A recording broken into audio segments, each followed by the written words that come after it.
Are you ready? Yeah. First episode back as a married couple. Yes. Crazy. We both have rings now. Show everyone your ring. Look at that beautiful ring. He's like trying to hide his little nails right now.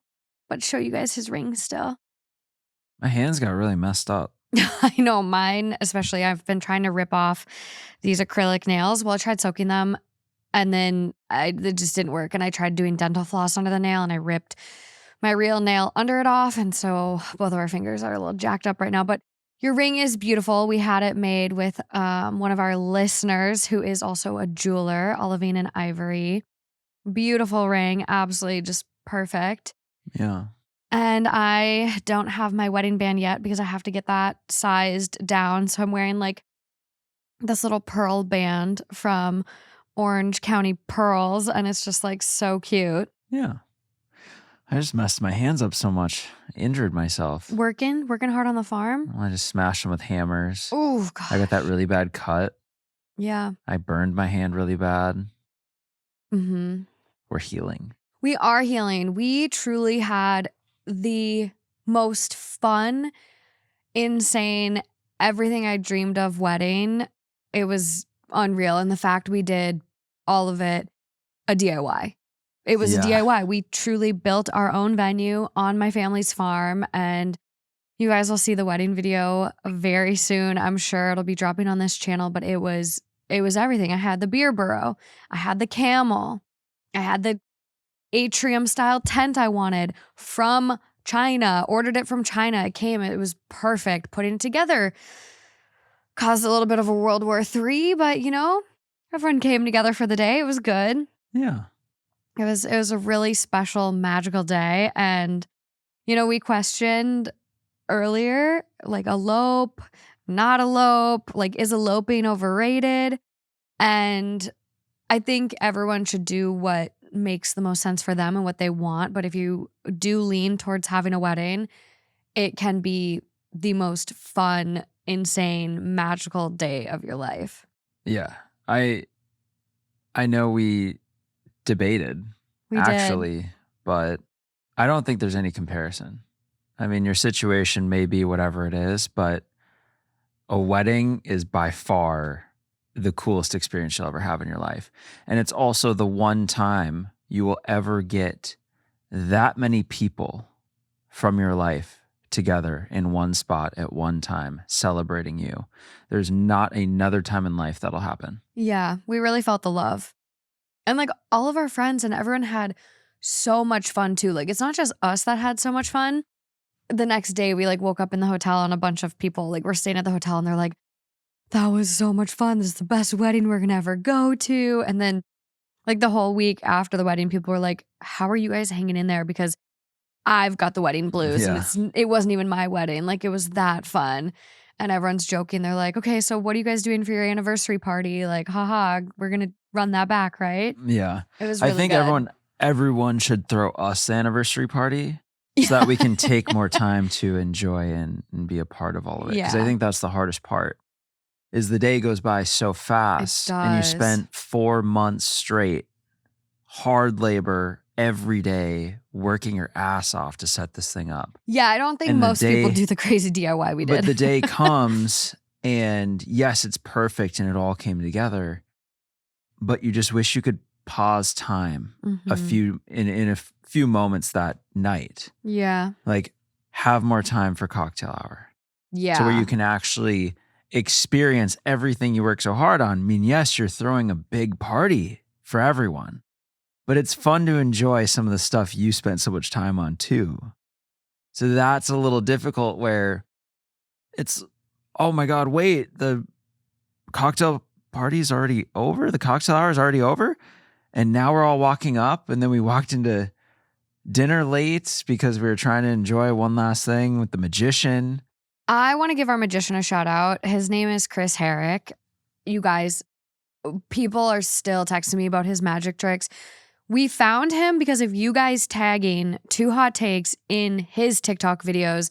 And then he messaged me on Instagram and he flew out all the way from Boston and just put on such a show for people during cocktail hour. If you're getting married, I think like your cocktail hour and really making that super special and fun is such a good way to set the tone for your wedding. And if you need a magician, Chris is amazing. I'll be sure to link his website in the description and his Instagram so you can see some of the tricks, but unreal. Like everything was just unreal. We also had one of our 2 Hot Takes listeners, Martina, do tarot. I pulled a really good tarot card that day too. The Emperor, it was. I didn't pull. I know. You're too busy No in time. convo. We really got to take advantage of the time, you know? I know. Soak in that day. I've got a couple stories set up to kind of talk a bit more about our wedding, share some of our tips, tricks. I think overall, we are going to share like our little planning breakdown that we made on Google Sheets, and we'll like maybe drop that on Patreon if anyone wants like an easy planning sheet, because we really did basically plan this ourselves. I mean, from the invites to printing the name tents at home to doing our own bar signs, welcome sign.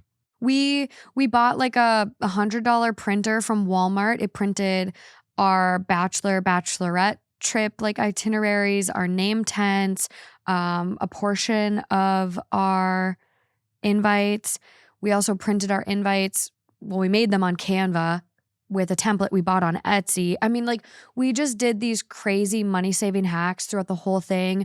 Bought a Cricut in order to make our linen bar signs and welcome sign. Built a stage to save $3,500. Like honestly, it's going to be a YouTube video we throw together, but I've got some really good wedding stories picked out. And then after that, we are going to be taking a break from wedding stuff because I know a lot of you are probably sick of it, but hey, wedding season's coming to a close. You know, we're starting to get into the holiday drama, so that'll start populating our Reddit feeds and all of that. I was kind of starting to think like the whole audience, you know, it was a big build up to the engagement. Yeah. Then a big build up to the wedding. I know. And now it's all over. Is everyone sad? Is it all just done? Nothing to look forward to? No, because then people start thinking, oh, well. What comes next? When do the little ones pop out? I know. Ooh, scary. We're working on a dog first, probably. Maybe fostering after the holidays. We already have 3 kids. Yeah, basically. They're needy. They are needy. I have to have the vet come out again. I think you have to feed them more than you'd have to feed a kid. No. Oh my gosh. Yeah. They're not that bad. Yeah. No. But here we go. Wedding drama, wedding chaos, wedding horror stories. And maybe if you're getting married, 2026 bride, 27 bride, groom, whoever you are, maybe there's something in here for you to take away from and make your day extra special. Okay. Here we go.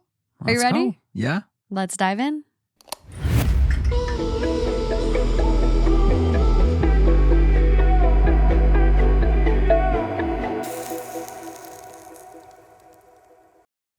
Okay, this first one is coming from r/wedding drama titled Bridesmaid accidentally leaked the seating chart and exposed herself. Leaked accidentally. I'm getting married in November, and like most brides, I put way too much thought into the seating chart. I wanted to keep certain family members apart, long story, but my uncle and cousin haven't spoken in years, and I didn't want exes sitting anywhere near each other. One of my bridesmaids, let's call her S, kept pressuring me about who was sitting where. I brushed it off at first, but she kept asking, saying she wanted to, quote, make sure the vibes were good. Fast forward to last week. Someone from my fiance's side messages me saying, quote, hey, I heard we're at the boring table in the back. I was confused until I realized the exact seating chart with my handwritten note had been posted in a private Facebook group that S runs. And here's the kicker. The chart wasn't just posted. My notes were included. Notes like, quote, keep cousin Amy far from ex-boyfriend. And, quote, don't put Aunt Linda near the open bar. Stuff that was never meant for public eyes. When I confronted her, she swore it was an accident, that she meant to screenshot it for herself. but somehow uploaded it to her group of 80 plus people. Right. Yeah, right. Now I've got people salty about where they're sitting, and I'm redoing the whole layout 2 months before the wedding. My fiance wants me to cut her from the wedding party, but I'm torn. Ooh. Yeah, well, I mean, if it had just been the seating chart, that's not really that big of a deal. I think it's more the notes. The notes, because the seating chart is what it is. You know, everyone's going to have an opinion, just like they will on anything. But everyone's going to look at the seating chart and be like, well, why don't you put me here? Why won't we move over here? This person should be near this person. It's like, we thought through it all. We're good. Yeah. So it's like there's only so much of a battle you can have over a seating chart, because I think that falls under the category of it's your day, you make the choices. For sure. For your party. And the difference here, though, is the notes, which honestly, the one like keep them away from the ex, you know, that would show them that you're really out there fighting for them. You're trying to set everyone up for success, not just yourself. Yeah. But it's like the open bar one or whatever else might be there. The boring table. But if someone asked was about like, the boring table, like well, that, it's probably not even numbered. It's probably boring table or like misfit table. Like those are notes that are meant to be OP's eyes only. We kept those notes in mind only. I mean, you guys, we were doing our seating chart until the night before the wedding. Like my assistant Dina actually like printed our seating chart names that morning of the wedding, which I'm glad that we waited so long because we actually had an entire table worth of people cancel like a day or two before the wedding. Like Justin's grandpa got COVID. He had to miss it. A couple of my friends got sick. Like, so that was nice because then we could like delete one of the tables and like rearrange a little bit. And then the names just ended up a little shifted, but it's still, we had to do what we had to do. Yeah. And a seating chart is something that like you really do take into consideration of like who's going to get along, who's going to make friends. Like we've got a bunch of friends from college that all live in the cities and are married. And so we put all of them at a table so they would have fun and talk. And then we put a high school like college friend party here. Yeah. My bio dad was on the opposite side of the room as my mom. Your parents were opposite to make all of that easier. Like, well, it's not so it's much so strategic. It's not so much that, we need to prevent people from fighting. It's just where are people going to enjoy sitting? And exactly. Who might they mesh well with? And there's not who are they going to fight? Because I don't think that was necessarily a concern of ours. Oh. It's more just who's going to get along, and get along by meaning like who can make a new friend. For sure. We put this married couple with them and you know what? They hit it off. Yeah. I mean, just all this goes to like say it does take a lot of consideration and time and effort to make a seating chart, especially when you have 100, 150, 200 people. So to have that posted, it does feel very stab in the back to me. It doesn't feel like this was just an accident. Yeah, because they were upset with it in some fashion and wanted backup to be like, seating chart, pitchforks. It does seem that way. And so I would probably demote her. I don't know if I would I don't know. If your fiance is being like, I don't want her to come to the wedding, like I want her cut from the wedding party, I think that should be taken into consideration. It is your friend, but I have a hard time believing this was innocent. So I'd be very skeptical. I'd really not share any more information with her going forward. I'd kind of keep her at arm's length. And hey, maybe she's in the bridal party, but maybe less of a role. And then after the wedding, you kind of slow fade. But then again, do you want someone in all of your pictures that you plan on slow fading? Like, is this truly a one-off, weird, bitchy thing she did, a malicious move she did? Or are there other patterns in your friendship where this has been a history? Like, she has sabotaged you when you're on your high, or, if you're doing well or you're having success, she's miserable and jealous. Like, what's the overall tone of the friendship? Because if she's doing this shit before your wedding, and if she's a bad friend, like she could make the wedding day about herself too. Maybe. Or sabotage in some way.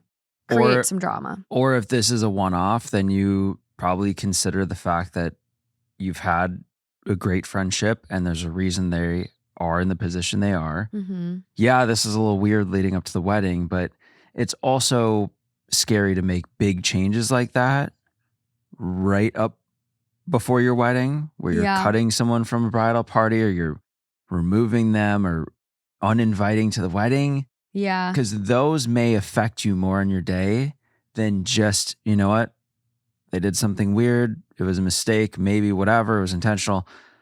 But let's just go have a good day. And we'll deal with this after. There's a weird gray area with that. But it is also your day. Like, have it be the most fun, special for you. Yeah. So if you're worried about someone, cut them out. If you want to add someone, add someone. I added a bridesmaid 2 months before the wedding, 3 months before the wedding, because she's so special in my life.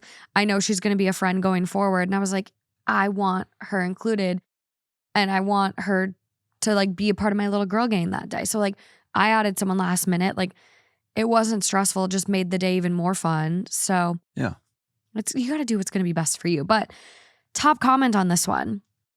That was clearly malicious. Why would you want to keep her at your wedding or as a friend?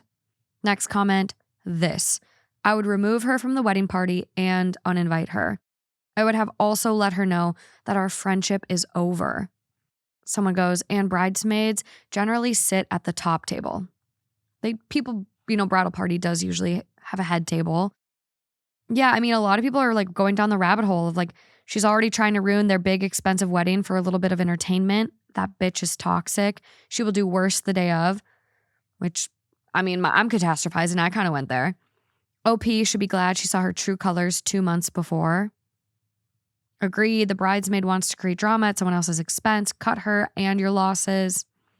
So I'm not seeing any comments from OP on the post.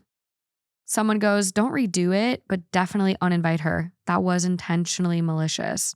Or redo it with this bridesmaid missing and upload it to that same Facebook group. Updated seating plan.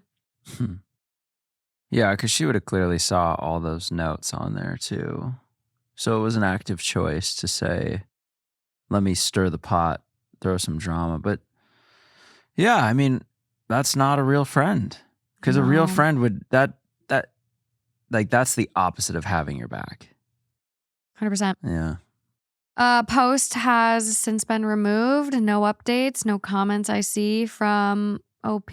So hire security and then still have her think she's coming to the wedding. Oh, God. Full force, but not as a bridesmaid because then, you get ready in the morning and all that. Yeah. Have her show up as a regular guest, if she even does still, and then have security and have a list. Okay. Name. Yeah. And then when she says her name, say, flip through. Yeah. Not on the list. Yeah. We had security. But I got already and I'm here. I'm supposed, nope. Not on the list. Oh, that's so mean. I wouldn't be able to do that. That's too mean. What she did was mean. Okay, I'm going 0 to 100 now. You're fighting fire with fire. I'm a little more. Okay, this was zen. This got me in the game. Okay, yeah, I'm a little more zen. I will say, disappointed. None of you tried to crash our wedding. That's true. We really thought it would happen. We were hoping some of you would come party with us. We kept the details secure. We did. And I would say we did have security, and that was probably the cheapest part of wedding planning. Security, I never even saw them. What? Only in the pictures and stuff. The security people? Yeah. They were by the front. Right when you get there. Okay. Moving on to this next one. Okay, this is coming from Am I the Asshole? 20 days old. Titled, Am I the asshole for telling the bride that her armpits smell on her wedding day since I was the maid of honor? I, 27 female, have a best friend, 27 female, who got married recently. It was an outdoor wedding in the middle of the day on the West Coast. During the reception portion, she was sweaty and her armpits smelled. I discreetly tell her, since that's what we usually do for each other. Before she married her husband, 28 male, she had got mad at him one time because he didn't warn her that she smelled when they went to a fancy event. She excused herself. I'd smelled my own pits, so I excused myself as well to freshen up. When I returned, she was back and she smelled great again. I thought I did good. When she got back from her honeymoon, she told me I made her self-conscious for the rest of the wedding. She said I made her feel bad And she said she's mad at me for ruining her big day. Am I the asshole? No. 100% no. That's ridiculous. Are you kidding me? You completed the mission. That is literally you did perfectly. That's what you're supposed to do. Yeah. I would want to know. Anyone I would want to know. Who wouldn't? And thank you, because now I know I'm set for the rest of the night and didn't have to worry about that. Yeah. Perfect. Fresh, reapplied, smells great. Yeah. Because the first thing you do is like when someone tells you, let's say it's at the end of the night, like, man, you stink. Yeah. At the end of the night, all of a sudden you're going to think, wow, everyone the entire night has thought that. And maybe that's where this is coming from. She's thinking that, oh, she caught it halfway through the reception. What happened all before that? Did I stink the whole rest of the day? Did I stink leading up to it? Does everyone think I stink now? Just in her head now. It's just like, don't take down the people that really truly have your back. Don't blame them. Well, and this was your maid of honor. So it's like, this is that's what you sign up. That's what you ask them to do. And dearest bestie. That's a part of the job. Like, I've seen a lot of TikToks and things on social media where people are like, each bridesmaid is getting a job. That one is on deodorant duty. That one is on straighten up bitch duty. So if I'm slumped over, she says straighten up bitch, and then I'm ready for my pics. Like, dang, every bridesmaid has a job. I needed that. Dude, I'm scared. We haven't gotten our pictures back yet at the time of this recording. And I'm like, oh God, I'm going to get there. Every pic is just slumped. No, I try to think about it all day. I was like very conscious about that, but who knows? But I'm going to get to pictures and dresses in a little bit here. But I think like as a bride, you can articulate to people and be like, hey, if I smell, please tell me. Or if you don't want to know, like, and you're the type of person where something is going to get in your head like this and then ruin your day, air quotes, because that's fucking ridiculous. You can tell your bridesmaids like, hey guys, I just want to be present in the day. Like, don't feel the need to like, ask me if I'm okay. If I puke, don't hold my hair. Don't hold my hair. Lay in it. Let me stink. If I fall on the floor and can't get up, just let me scramble until I get up. Yeah, no. You can communicate that. But even as a maid of honor or bridesmaid, you can also ask your friend, the bride, and be like, what do you need? Are you someone who you want me to ask you, are you okay? Or is that going to stress you out more? Sure. But at this point, it was too late in the day. You can't. It is. And so like, I don't think the asshole, not the asshole at all. No. Because how else would you go about this? Oh, go to her husband and be like, hey, tell so-and-so she stinks. You're her best friend. You did it seemingly, based on what I've got here, discreetly. You didn't embarrass her. You didn't go up to her with a group of people and be like, hey, you stink. Let's go to the bathroom. Smelly bitch. Like, you did it in a nice way. You didn't go tell the DJ. Tell the bride she stinks. Like, this is the ideal situation. Like, I forgot to put perfume on our wedding day. I never wore perfume. Regret it. I wish someone would have been like, did you put your perfume on? Put a lot of deodorant on. Didn't forget that for the first time ever. That's a win. I know. No one told me I stunk, but if I did, I would want to know. I think that's part of the duties of a best man, even any part of the wedding party. Mm-hmm. That's kind of part of the duties of that group. Yeah. Is to make sure you have the best day possible. And I would think part of that is exactly what she did. Yeah. I think it was perfectly executed. Yeah. Not the asshole. No. Top comment, not the asshole. If my maid of honor didn't tell me I smelled during my literal wedding, I think I'd be pissed, LOL.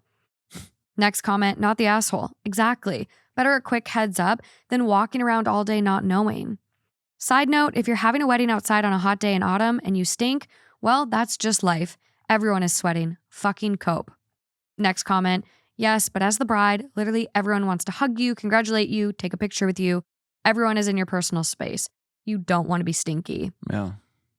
Next comment, that has quite a few upvotes, 1.8K right now. This is a textbook case of no good deed goes unpunished. Curious if we have any updates or anything. No updates from OP here. I don't think we're going to get one considering it's 20 days old now. Mm-hmm. I don't see any comments from OP. Never know. Oop, I did find one as I scrolled. Oop. So this person goes, not the asshole. I'd be mad if my best friend didn't tell me she could smell me. OP goes, that was my thinking. As I alluded to, I've seen her get mad at her husband, back when he was her fiance, that he didn't warn her that she smelled before they went to a birthday party. I feel like I'm getting mixed messages from her about what she expects her closest people to do for her. Yeah, same. And next one down. So ask her, quote, for the future, do you want me to let you know if I can smell your BO? Or do you want me to remain silent and let everyone else you encounter through the day smell you as well? Yeah. Yeah. Also, if that ruined her wedding, like that's kind of on you. Like, you got to be a duck when stuff like goes wrong. You got to be the duck and you just got to let it roll off your back. Yeah. Like, you got to do it. Which, hey, be the duck here. I wasn't going to read this one quite yet, but let's get into this real quick so I can have my soapbox of a moment. Duck story. And then move along. So this is coming from r/wedding planning. It's 2 years old now, titled, I Hate My Wedding Dress. I, 33 female, just bought what I thought was my dream dress. It was definitely not what I was originally looking for, but when I put it on, I felt like it was the one. About an hour into my drive home, I started looking at the pictures of me taken in the dress, and now I absolutely hate it. It was relatively expensive, and I feel terrible telling my mother, who bought the dress, and my sister that I'm having some serious second thoughts. I know they just want me to be happy, but how do I curb the guilt of telling them I want to look for other options, especially after I made such an emotional show for the dress I now hate? What are your initial thoughts? Stress. Why? Anxiety. Our day is done. No stress, no anxiety. I think on the outside, especially as the groom, you go through this whole process of dress selection and trips to here and there to find dresses. And most grooms don't do that, by the way. Most grooms don't get to go to any bridal no, appointments. I'm not even saying that. Okay. I'm saying like you and on your own yeah. even. And all the lengths that I saw you go to for each thing, and not to mention costs and everything else that goes into it. Yeah. So it just is stressful in the sense that like everything I did, I feel like leading up to the wedding, as much work and time and everything that we did, I feel like I was trying to make it, I wanted it to be exactly the vision you had always had. And so then, like, as we're fighting through all that and working to make it that, the dress thing just felt like some extra stress I couldn't even take on. Yeah. Because it's just like, well, the dress has to be perfect. We're doing all of this, and it feels like, you know, for the dress to then take away from that, right? If it's not perfect, and there's 4 or 5 or 6 wedding dresses floating around, and they've all been purchased, and there's multiple try-ons. And I saw 5 of 6 or 4 or 5 or whatever it is. I didn't have that many dresses. And I had the only one I 3. didn't see was the one that was originally going to work, and then it didn't work. And then somehow at the 11th hour, it came back around to being the best choice. And then day of, it's like, no, I don't like it. So I'm just a little stressed about it still. So I think the moral of the story is you should love the dress you get. Or you should get the dress you love. What did I say? Love the dress you get. Yeah. Either way. Yeah. I guess your way probably sounds better. You should love the dress you get. Wait, what? How'd you say it? You should get the dress you love. You should get the dress you love. Make sure of it. Make sure of it. Like, I don't hear a lot from this person like, oh, this was my first appointment, or, you know, whatever. I've been to 4 appointments. I've been to 5 appointments. But it's been purchased, yeah. It's been purchased. 1, you're driving home right now. Call them up and say, hey, I've changed my mind. Can I cancel? I just don't love it. There's no way in the 30 minutes since you've left that can't happen. And if you have to go block the charge on your credit card, block the charge on your credit card. I don't fucking care. Like, nothing has been set in stone. Like, they should be willing to work with you and you should be able to get a different dress. You can't block the charge. That's not going to work, but continue. I don't know. Put a freeze on that card, get new numbers, report it stolen. Don't do any of that. That's really bad. But let me just share my experience, okay? So my advice to anyone getting married that wants to wear a dress, do not say yes to the dress until you go to at least 4 different places to try on dresses. 4. Has to be 4. How many dresses at each? I literally try on as many as you can at each appointment. I went to my very first appointment. I went to Kleinfeld's. I felt very, very, very pressured there. It is very sales, sales, sales. Let me sell you. I told them my budget. I said my budget was $5,000. Every single dress I got put in was in at least the $8,000 to $12,000 range. Like, they just kept putting me in dresses that like were out of my range. And I only tried on 4 dresses. So when I found one that was like slightly made me feel good and not frumpy and gross, I was like, oh yeah, this is good. Okay, I'll get this one. I left that appointment and immediately was like, I don't know if I like it. I had this same experience. I was like, I don't know if I like it. My mom got food poisoning. She couldn't make it to the appointment. I was like, I refused to say yes to the dress because I couldn't do it without my mom there. I just like, I had so many doubts and didn't feel good.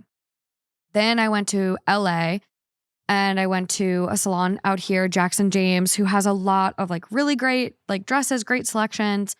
I found a dress that I really liked the material. I really liked the dress, but I just wanted some changes to it. So we customized some options. I thought that dress was going to be like great. Like, this was perfect solution for everything. We're going to make a bolero. We're going to do this. We're going to do that. I got the dress back and the designer like totally forgot their design. Like, this dress was botched. The bridal salon admitted it. My consultant admitted it. Everyone admitted it. Like, the designer did not follow their own designs at all. So then you have to like fight with this person, this designer, to like remake the dress, get the dress right. And Jackson James was like really good about going to bat and like getting the dress fixed for me. The designer had to pay someone here like to fix it. That ended up being the dress I wore for a majority of the night because I did feel more comfortable in it. But I really didn't love either dress I wore, especially not the one I wore for the ceremony, because it came with sleeves and Kleinfeld's didn't do the sleeves right. So I couldn't get them to stay up on my arm. The sleeves kept falling down. It just wasn't comfortable. Was it beautiful? Yeah. I'm sure you guys will see the pictures and you'll be like, Morgan, you're crazy. It's a beautiful dress. But it just wasn't what I wanted. And I realize now in hindsight, like, everyone's like, oh, you're probably going to go with something you never thought you'd go with, or like try on dresses that are outside of your style, which I do recommend doing, but also make sure you're trying on stuff that is you. Like, I should have gone with an off the shoulder dress and I didn't trust my gut. And it does not take away from our day. Like, you do not have any stress over it, but I just wish the ceremony dress would have been good. And why did I not wear the second one the whole day? Well, because I didn't want my money to go to waste. So I wore them both. And, hey, maybe that's a mistake. I still had the most amazing, magical day. But all of this to just say, make sure you go and try on dresses everywhere, as many as you can. Some of my favorite appointments where I had the best experience was actually at Anthropologie. Their wedding dresses are amazing. They're super budget friendly and they have like similar styles to a lot of the big designers out there that you see on Instagram and stuff. So I really appreciated that. Did you find it was more helpful to not commit to anything during an appointment and really look at the videos and pictures after to see how you felt about it? Yeah, 100%. Because at Anthropologie, there was one dress where I was like, oh my God, I really like it. And my mom was like, are you going to say yes? Is this the one? And I was like, oh, I don't know. I went back, I looked at all the pictures of the video and I was like, that is not my dress. So no. You need a good picture and video taker along with you that actually takes the right angle. Absolutely. That shows what it's actually going to look like. Yeah, don't feel bad about like being the weird person getting pictures and videos. Like, that is the time to do it. Like, don't feel self-conscious about it or getting in anyone's way or being cheesy. Even at Kleinfeld's where everyone's parts are out. Oh my God. At Kleinfeld's? I did not see this. This is literally no, I think I showed you. I think I showed you that dress because it wasn't the one. Yes, but you were saying how there's people sitting there and literally can see everyone. You guys, if I put a picture of this dress on the YouTube right now, it would get taken down for nudity. Like, it was sheer. There was no lining to this dress, and they do that because you can add lining, but it doesn't come with lining. It's this whole thing. I'm walking out and my areolas are out. And there's people's grandpas and dads and everyone in the fucking room. They should have a lining for this dress. Like, it was insane. I'm just like, oh my God. Trying on dresses is an experience. Tell you that. Maybe if you do a bunch of these fittings all around, you'll just get used to it. I know. It just won't even bother you. I know. Well, and like one thing I do love about our wedding is like we did not take that many pictures. We're so present in our day. So I think with one of the dresses that I got from Ukraine, got it from like an Instagram company from Ukraine. And it was like the cheapest, most beautiful dress, but I didn't wear it. I want to do like a styled shoot. So I would say like be more present in your day versus trying to get the perfect photos. And well, a lot of the photos will be candid. Yeah. Which is awesome. That's kind of what we said. Yeah. We knocked out the family photos basically as an assembly line. You in, out, you come in, this side, out, parents in, out. It was just like boom, boom, boom. We knocked it out. Our photographer and videographer were amazing. But amazing. That's a great way to do it. And don't let other people interfere and say, oh, what about one with blah, blah, blah? What about? Nope, we have our list. We're set. Go. Yeah. It worked. It did work. Okay, enough about the dress. I know, we're getting tangential. We're getting tangential. Sorry. Top comment on this dress one has since been deleted. Lame. But OP did respond to it. So it was a good response, but OP was like, I hadn't thought of that. The dress in my size hasn't come in yet. So there's always a chance that when it's actually altered to fit my body, then I'll love it again. I was unable to return it due to the store's policy. Should have canceled the card. No, you're going to ruin your credit. Looking at the pictures, it's just not what I'm envisioning while I'm walking down the aisle. However, it gave me such an emotional response when I tried it on. I had to have felt some way about it. I'm not sure. I'm just so torn right now. Yeah, but you can be caught in the moment, right? You can be excited to be a bride and, oh my God, it's all coming together. I'm choosing my dress. I've been looking forward to this day since I was a kid. That might all be floating through your head and you There's might a lot of pressure put on it. Just be like, I love it. Because you're just kind of trying to go through the process of it all. Exactly that. Yeah.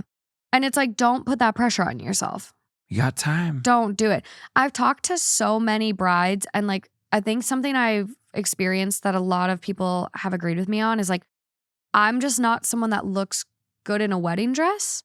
I think a lot of people I talked to were like, I was like, I don't know what it is about the dresses. Like I kept trying them on and like, they didn't really look that great on me. I don't know. There was one dress I tried on and it is the dress I probably should have gone with, but I didn't do it. And I don't know. It's a Kim Kassa, beautiful dress. But that's the one that I'm like, damn, that one did look good. I think you were a damn good looking bride. Okay, thank you. A really cute bride. Cute? Yeah. Oh. All the above. All the above. You're going to make me cry. But well, we can read our vows. They were some kick-ass vows. Someone does say, this happened to me too, and I really wish I would have taken my time and shopped around more. The dress was non-refundable, and I can't afford to buy a new one now. I'm getting married next month and decided that I just have to make the best of it. Which is also true. Because it's also not the end of the day. The dress doesn't make or break the day. It's your day. And really, what is the day about? It's not about the dress, not about the suit. It's about who's there. And it's about what you're there for. Yeah. I will read this one last comment before moving on because I really do like it. Yeah. This person goes, this happened to me. Check my 2 posts. I actually hated it. The photos I had taken were not flattering. It was not in my size, too small. I called the store and went back to try it on again. Fell in love with it all over again. Delete the pictures. Wow. Which it could go any solid way. advice. Yeah. Solid advice. And I will say, like, another tip, when you go try on dresses, like, don't go with your hair being greasy and having a bad hair day. Wear a little bit of makeup, or if like you don't wear makeup, then don't do that. But like if you are someone that wears makeup, go with a little bit of a face on, because that can also throw you off. But if you go straight out of bed, your hair is a mess and you have no makeup on and you love the dress, then you'll really love it all dolled up. Then damn, you're going to be set. Exactly. Okay, moving along. This next one is coming from Am I the Asshole? It is 8 months old now. I've been saving it for quite some time. Titled, Am I the Asshole for cutting off the mic during the father of the bride's speech at my friend's wedding? Probably not. Probably not. So I, 31 female, was recently a bridesmaid at my best friend's, let's call her Sarah, wedding. It was supposed to be an amazing day, but things went completely off the rails during the reception. And now I'm at the center of the drama. Sarah and her husband are not religious. They made it very clear that they wanted a secular wedding. No prayers, no religious speeches, just a fun, drama-free day. Everyone seemed to respect that, except her father. During the reception, it was time for speeches. Her dad gets up, takes the mic, and at first, it's all sweet, talking about how proud he is of Sarah, how beautiful she looks, etc.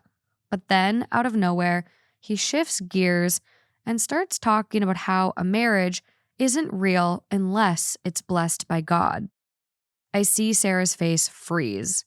Her new husband, who was raised in a completely different religion, looks super uncomfortable, but her dad keeps going.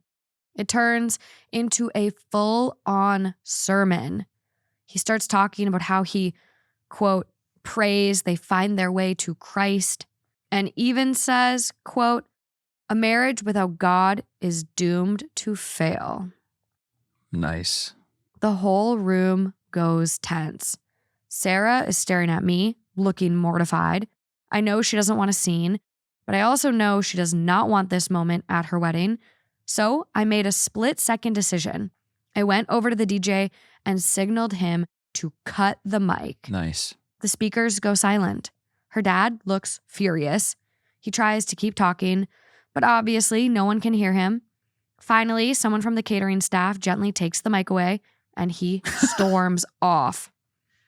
Now, Sarah secretly thanked me later, but the fallout has been insane. Her dad is livid, saying I humiliated him. Her mom is saying I ruined the wedding and that I had no right to interfere. Even some guests think I was out of line. But I don't know. Wasn't it more out of line for him to hijack his daughter's wedding like that?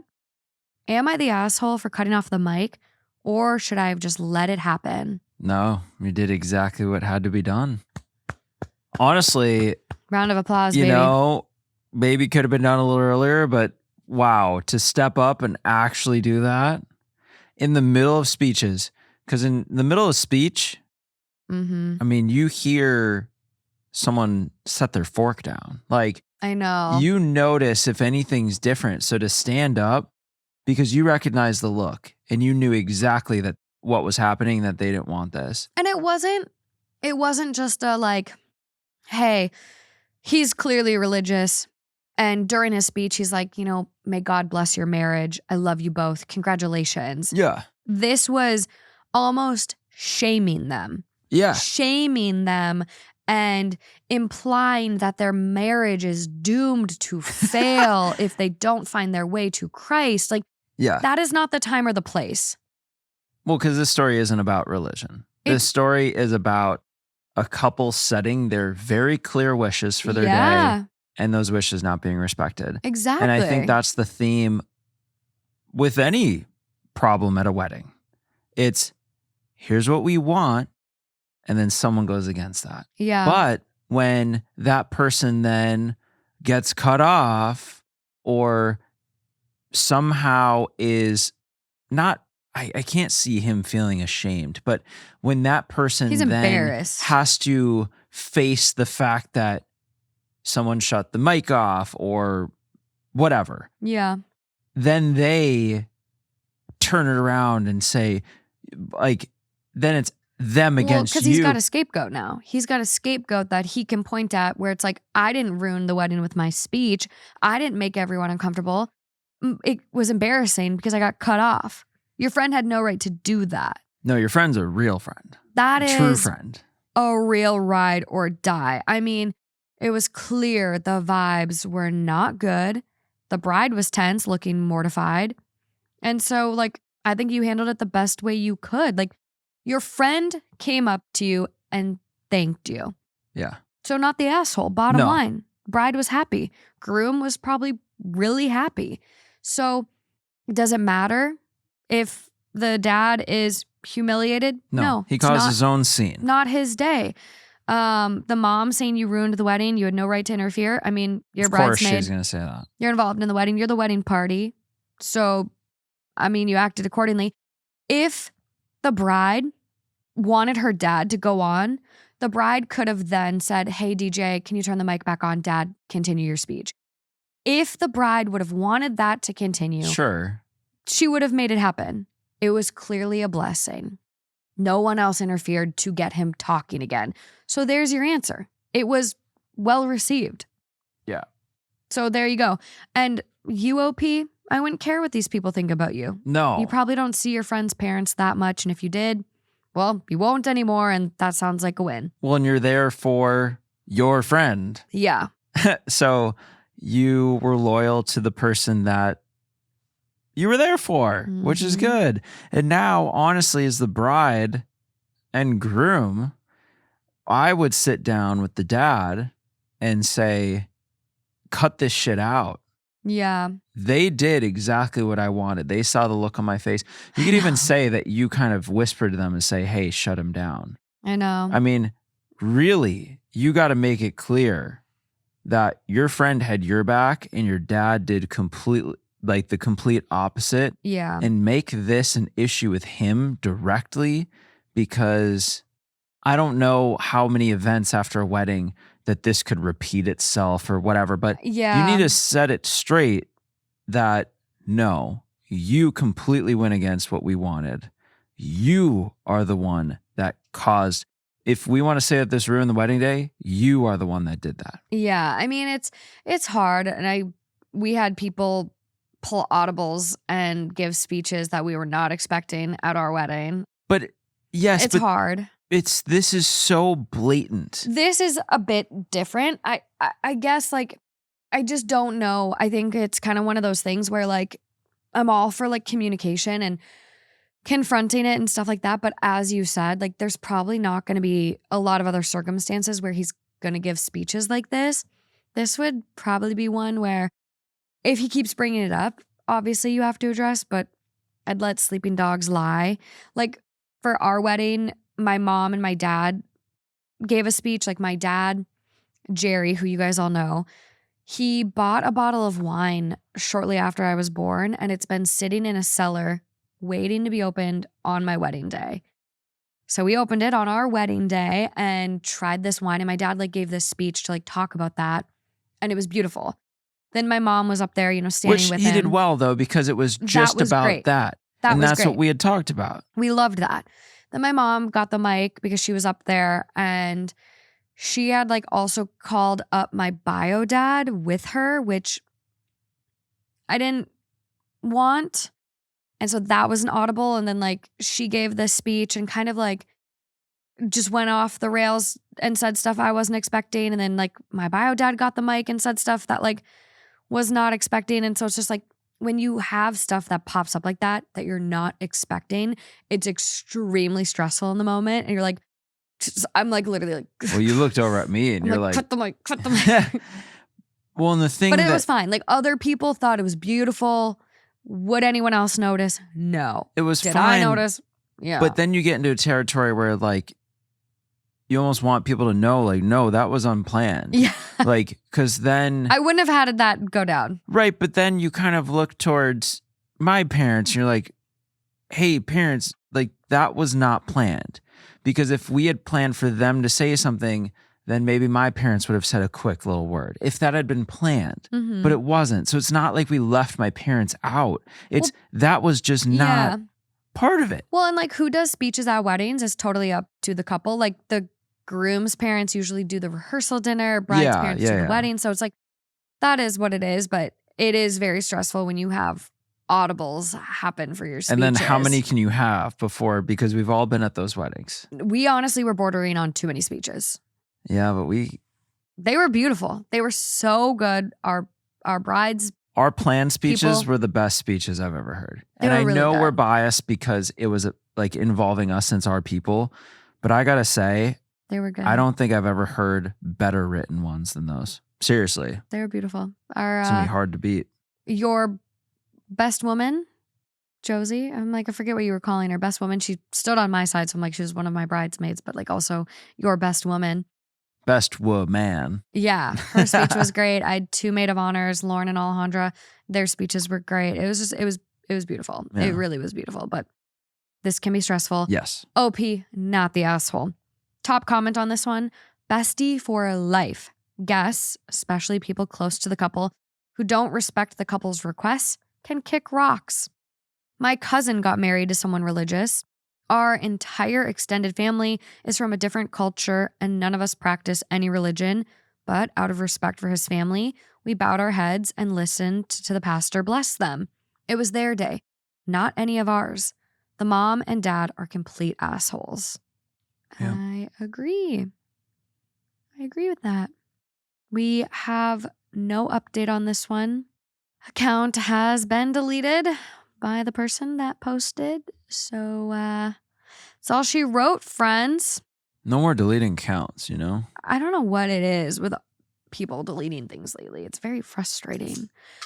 But moving along to this next one. Yes. Okay, so this one is coming from r/stories, 4 days old.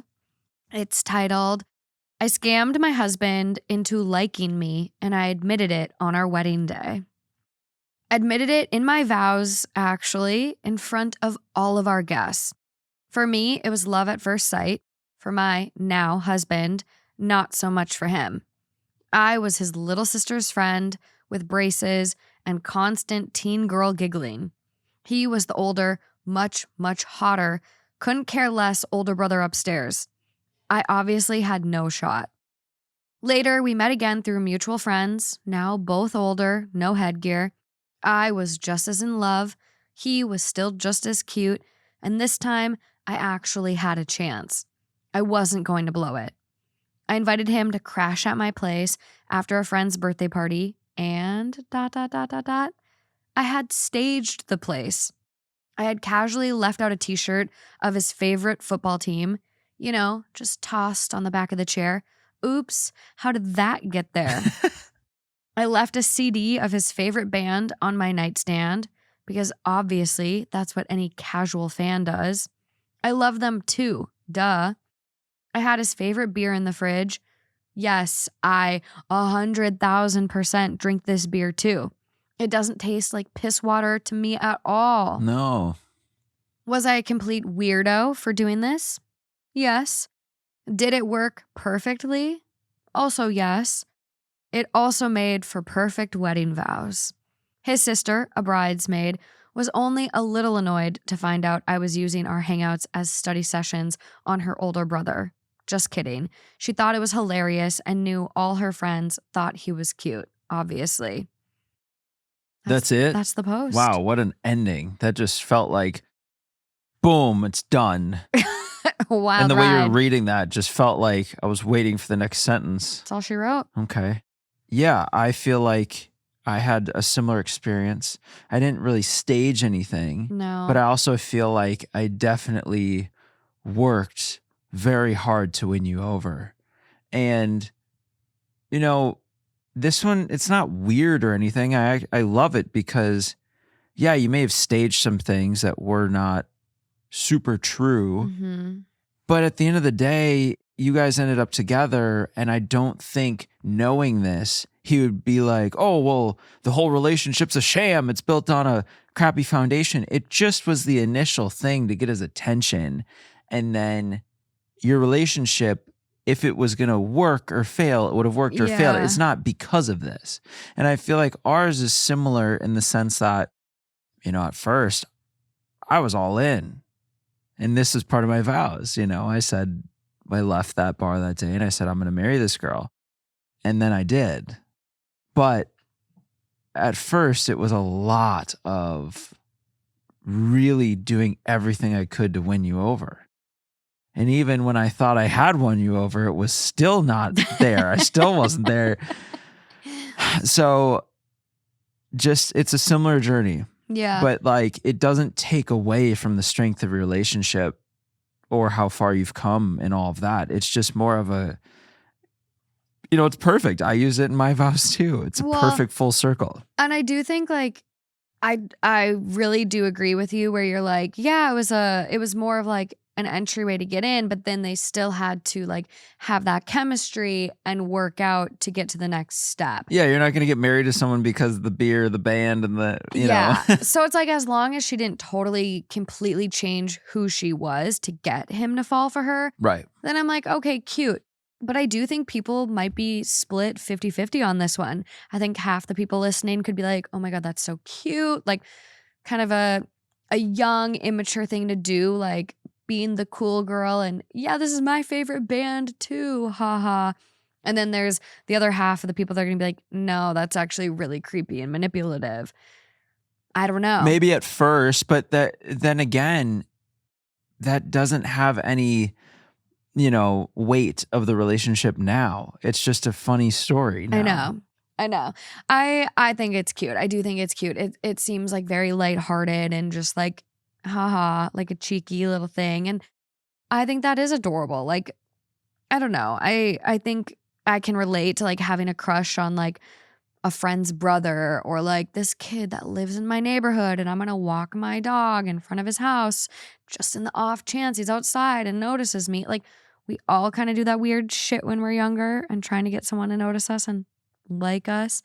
So I'm like, hey, that's fine. It does remind me of a story we had though. And maybe you guys can let me know which one this is. I feel like it was either an episode with Lauren or Alejandra. And it was a story about this woman who had like seriously changed herself and manipulated her husband into falling for her. And then she admitted it to him and he like immediately like got so creeped out. He started divorcing her. Which is crazy to be able to keep that up. Yeah. I'm forgetting. Because he would find out she's not the biggest fan of that band or that team really quick, and that she doesn't drink that beer the second he pours them both a beer, and she's like, ugh, and can't finish it, But what I do love, I'm going to interject really quick. Okay. What I do love about this, though, is going forward, you can now use these things, which I maybe it's happened, but you buy a case of that beer every once in a while and just have it stocked in the fridge for him, just as kind of a throwback to the joke of the start of everything. Yeah. You buy tickets to the game to go see that team, or you buy tickets to that concert when that band's in town. You keep it going almost as like a nod back to your beginnings, even though it was kind of faked. I just think, I don't know. I like it. No, okay. So I found the story. It is titled, I stalked my husband for 2 years before I formally met him. Yeah, that's totally different. And it was just like really, really crazy. And it was like, I saw him at a park. I found his Instagram, found his social media. I also found where he lived since my brother offered to walk him home while I tagged along. When I got home that day, I knew I wanted him. But of course, I was only 14 while he was 18. So I came up with a plan. And then she like admitted this to all of him. And then he went nuts, which justifiably. So, where do you think the comments went on this post? I don't know. I know where I sit, so I'm not worried about it. So, comments right now are sorted with controversial being up top, which is the default for this subreddit. And this comment says, it would be disgusting if you don't actually like any of those things. If you do, though, and not just because he does, then you've done nothing gross. It's definitely gross and shameful if you don't actually like that stuff on your own. Relationships built on lies always die. It isn't built on that, though. That was just the start. That was probably the first date. It does have negative 90 downvotes. Yeah, because it's like it's not literally built on that. If your relationship's built on a like for a band, a team, and a beer, there's got to be more depth. Otherwise, what's there? Come on. It's not like, oh, we're all Vikings fans, so we all should be married to each other because we like the Vikings. You need more than that. Yeah. You got to decorate. You got to travel. There's a whole bunch of shit you got to do together. I mean, people did not find this that cute, I'm gathering from the comments. Someone else goes, quote, "I'm not a creepy stalker," end quote. No, you are. I think people are just jealous of people that actually find real love.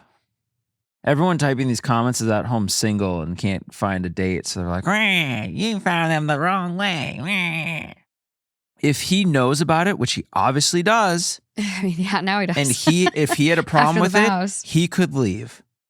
Doesn't seem like he has a problem with it. He got married. He heard the vows probably before they said I do. Yeah. He had a chance. He could have left. He probably knew it a long time beforehand.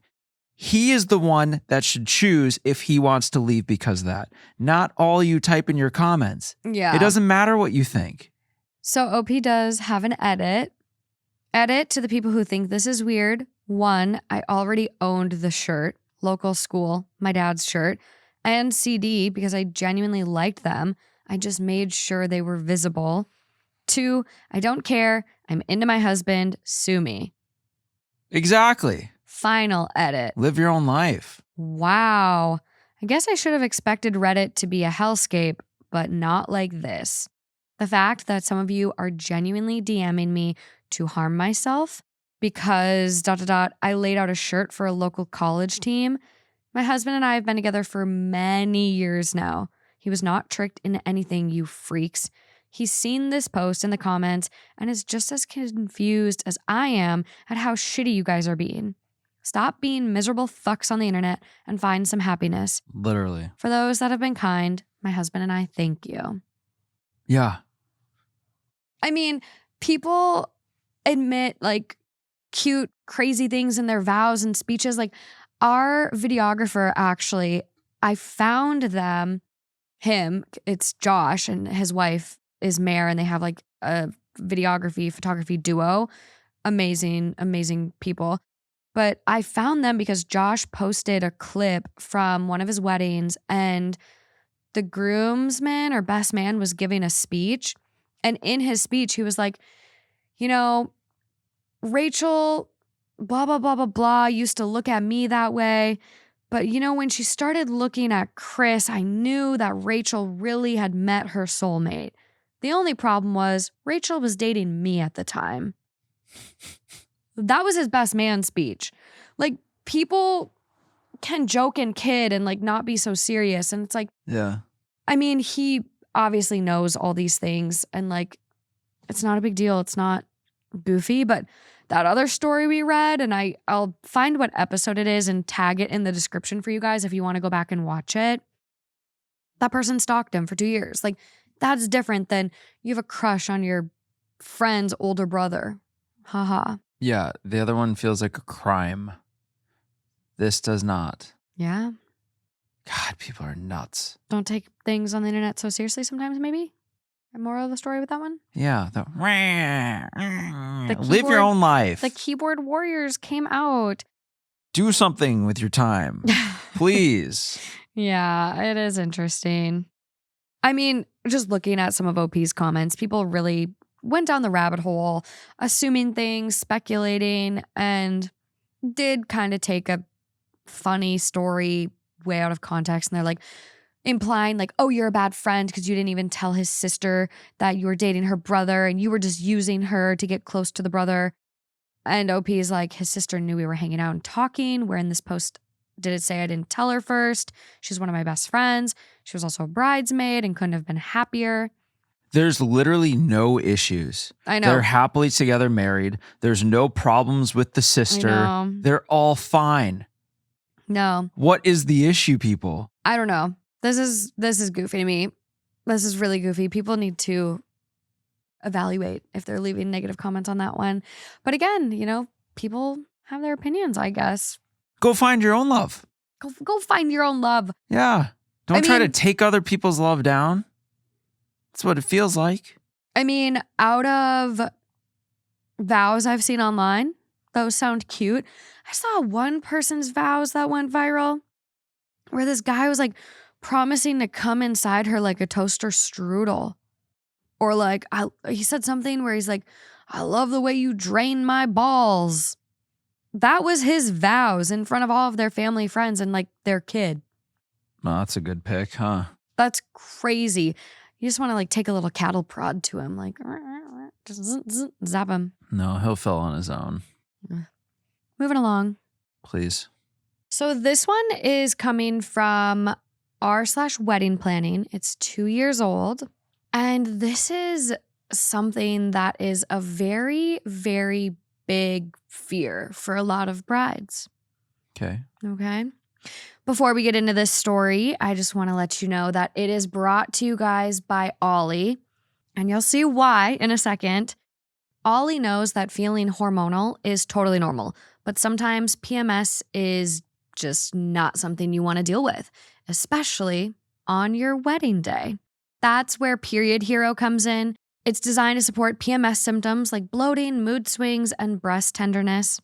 We're dealing with a lot on our wedding days, and the last thing you want to do is be ready to bite your partner's head off, feeling like you're in pain, bloated. So, Ollie, Period Hero. And it plays into this next one. Okay. It is titled, Despite My Best Efforts, I Will Be on My Period on My Wedding Day. I did everything I could. My fiance and I talked about it, and we agreed that if we could pick a date where I could not be on my period, that it would be better. This wasn't solely for the obvious honeymoon-related activities. I have pretty heavy periods. My dress is A-line. I'm not worried about bleeding on the dress. I am terrified, though, that I'm going to look bloated in the pictures, be irritable the whole day, feel sweaty and gross, and just all around not enjoy the day and the first couple or so days of the honeymoon. Originally, when picking a date, I checked my app, which I've used since 2021. I have a pretty regular cycle. The original projection for my cycle and period was the last week of June, ovulation first week of July, and to be clear, for July 12th, which is our wedding date. Wouldn't start again until the week we got back from our honeymoon. When I logged my current period, which started yesterday, it updated predictions and moved my period a whole 2 weeks, putting it as the last, 5th day, being on July 12th. I don't understand, because this period was 1 day late. This wouldn't be the end of the world quite yet, as my 5th day is usually pretty light, if anything at all, but I'm still currently only spotting and haven't truly began to fully bleed yet, which makes me realize that the later it begins, the more it will be pushed back into July. I've never taken birth control, and I don't plan to. My mom had terrible side effects on multiple different brands. My personal preference is to refrain, so any suggestions of starting birth control won't help, LOL. The more it gets pushed, the more likely I am to be on it for the entire honeymoon, feeling pretty frustrated and disappointed. Reassurance or comforting words, ? Any help, ? This is a real thing a lot of people getting married consider and think about. I just can't fathom the fluctuation like that, especially when something's so regular. I mean, have you had that experience where 1 day late and it dramatically changes the entire outlook? Oh, yeah. And also, like I update it in my app and you see everything shift. And like when we check on the app, like ovulation, and I'm like, oh, are we in a safe zone? Yeah. And I'm like, oh, I didn't log my period. So I log my period. And then it's like, oh no, we're actually in a danger zone. Like it can really change. Right. But with how much that changed just based on 1 day, how locked in is it that it's actually even going to happen? That 5th day is going to line up with the wedding? I mean, isn't it all kind of up in the air? Yeah, it is. Especially considering stress can totally change your cycle. Like if you're that stressed, you could be late. So I guess like for her and like any bride out there, because I was worried about this. Like I got lucky. I started my period literally like the last day of our honeymoon, and it just timed up really, really well. But I was worried about this, like feeling bloated, being crabby. Yeah. Like when yeah. I'm getting my period, I'm extra emotional. I'm mean. I'm crabby. I'm not happy. Like I feel like I have that kind of insane PMS, like the really heightened version of it. So this period hero, I'm Yeah. going to try this. Like this is probably going to be my new best friend so I don't bite your head off around Shark Week. I'm So like, I need this. But for any bride out there, like it could fluctuate. It could be bad. It could not come at all. You don't know. So I guess like it might be comforting for a lot of people to have something like this Ollie product, Period Hero, on deck at, in your emergency kit, just in case you do have your period. Yeah, for sure. I mean, what other methods are there? Like if it's going to be inevitable, it's happening on that day, and that's just nature's course, right? Yeah. What other things can you do? Is this kind of a step in a new whole category here? Because I don't know, ice packs, you use a heat pad every once in a while. Oh, when it's real bad, yeah. But what else really is there that you can do to at least make it the best possible it can be for that day? Period Hero. Yeah, no, that's what I mean. Like what else really is there? There's not a lot out there. I mean, that's the one thing about women's health. It's like, it's kind of overlooked. Like women were not a part of studies for so long because our hormones would negatively impact the studies on drugs. Like they didn't even test car seatbelts on women crash test dummies until recent years. Like there's a whole book on it. So the fact that Ollie is like focused on women's health, and like Period Hero isn't just the only product they have. Like they've got a bunch of other stuff for women. I feel like it could be such like a saving grace for a lot of people out there. Like not just wedding day, Right. but like other events too. Like it still blows my mind that women have to go to work on their periods. Like blows my mind.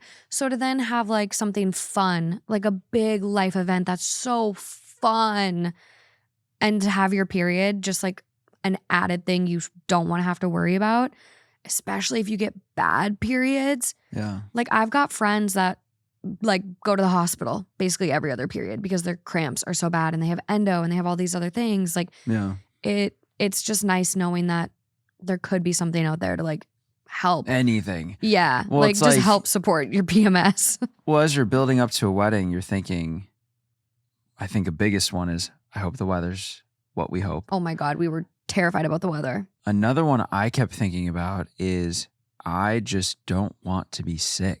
Mm-hmm. I don't want to have that sore throat creep on the day before or the day of. I mean, how terrible of timing to get sick, which this kind of falls in that category because you can't control. You can only just react. And so, if there is a saving grace, which, there are certain things you can take if you're feeling a cold come on. It's like, oh, okay, what are the emergency things? Because we've read stories about that where I woke up the morning of my wedding, it was downpouring, and I started to feel like I was actually getting sick. Well, there's certain medications and things you can kind of take. The weather, I don't know, you go inside or there's a lot of umbrellas. So what's the plan B here? Period Hero. Yeah. I also think like thinking about your honeymoon too. And I know it's like, oh, it's so frustrating if you're going to like a beach vacation and, you don't want to have a tampon string potentially hang out of your swimsuit. Been there, done that. Cut your tampon strings, not too far. You need a little tug still, a little tugboat string, but cut them. Cut them, because no matter if you tuck them up your butt, water can push that little string out. And then the next thing you know, you're on a paddleboard with a tampon string hanging out and someone's telling you about it. So cut it. But I think like, just like try to enjoy it. Don't stress. Your honeymoon is about, typically for a lot of people, relaxing, de-stressing after the wedding. So if you do have really bad cramps and you just need to sit in the room a day, that's fine. Like take it as a day to cuddle and have your partner look after you and just relax. And the best you can. I think that's what a lot of honeymoons are all about, is relaxing. because that's really what you need when you get through wedding planning and you get through the day itself, because I think the day itself is amazing. It's so fun, but for you hope that's the goal, right? Like if you haven't had that wedding day be what you wanted, like do a mulligan, do vow renewals, do something, get yourself a mulligan because it is so fun. Well, either way, whether it's fun or it's terrible, you're gonna you have to recover. Yeah. I think, yes, planning a honeymoon that's adventure and travel and crazy is cool, but I think you need to mix in a couple of spa days or beach days in there, because once you get to the other side, all you want to do is relax, especially if it happens to line up with Shark Week. And you know what? There's always towel time. And at a hotel. Yeah, let's talk about towel time. You're not messing up your own towels at home? Have we ever? Toss them on the floor. Yeah, have we Next ever day, talked about towel time? Brand new. I don't know if we've ever introduced towel time on the pod. Towel time's great. That's the other thing. It just is what it is. Yeah, like, and you're at a hotel, like, you don't have to be self-conscious. Like, hotel people, they've seen it all. Trust me. I messed up a sheet. Amsterdam. I got my period in the middle of the night and it went through to the mattress pad. Like, also been there. I have really, really bad periods, you guys. But like just don't be weird about having sex on your period. Like, that's so normal. And we've had stories like that where someone is like, my husband won't touch me on my period. Like, he's scared about getting blood on him. Yeah, that was wild. Good luck. No. Like, have the fun. Obviously, you might not want to do certain activities, but like, put a towel down under you. We call it towel time, you know, when you're in the danger zone of Shark Week, so you don't mess up your nice sheets or your mattress, and just have some fun. Sometimes it makes it better too, right? Yeah. I've heard people, you know those little puppy pads that people buy for potty training their dogs? I've heard people will use the puppy pads, especially if they're like big into like lube and stuff like that. Lot. It's like waterproof. Yeah. Save the sheets and save the towels, I guess. Yeah. Towel time. Doesn't it also sometimes make, you know, the negative effects of a period better? It does, temporarily. Dude. I swear. I have really, really bad cramps, and then we'll do stuff and it's like healed. I don't know how. At least for a little, right? I don't know how. Healed. Well, who knows if that applies across the board. Oh my God. We just shared so much info with everyone. But hey, you know, periods are beautiful. Our cycles are beautiful. But everything that comes with it, like the bloating, mood swings, breast tenderness, not so beautiful. And Ollie gets that, whether it's Period Hero for PMS support or Love and Libido, so you can get yours. Add to cart. Ollie is wellness that shows up for women. You can find these supplements and more at any national retailer or at olly.com, OLLY.com. These statements have not been evaluated by the Food and Drug Administration. This product is not intended to diagnose, treat, cure, or prevent any disease. Thanks, Ollie. Okay, on to this next one. This next one is coming from Am I the Asshole? 13 days old. It is titled, Am I the Asshole for uninviting my sister-in-law from my wedding after she leaked my pregnancy? Another leak. I, 26 female, am 10 weeks pregnant. My partner, 28 male, and I told our immediate families early, but made it very clear we weren't telling anyone else until after the first trimester. Last night, my fiance's sister, 29 female, posted a story on Instagram. It was a get ready with me for a family dinner we had last weekend. She then casually, indirectly talks about becoming an auntie. She tagged me and my fiance. I saw it when I got a notification that I was tagged. I had over 50 messages from distant friends and coworkers before I could even process it. We hadn't even told our friends yet.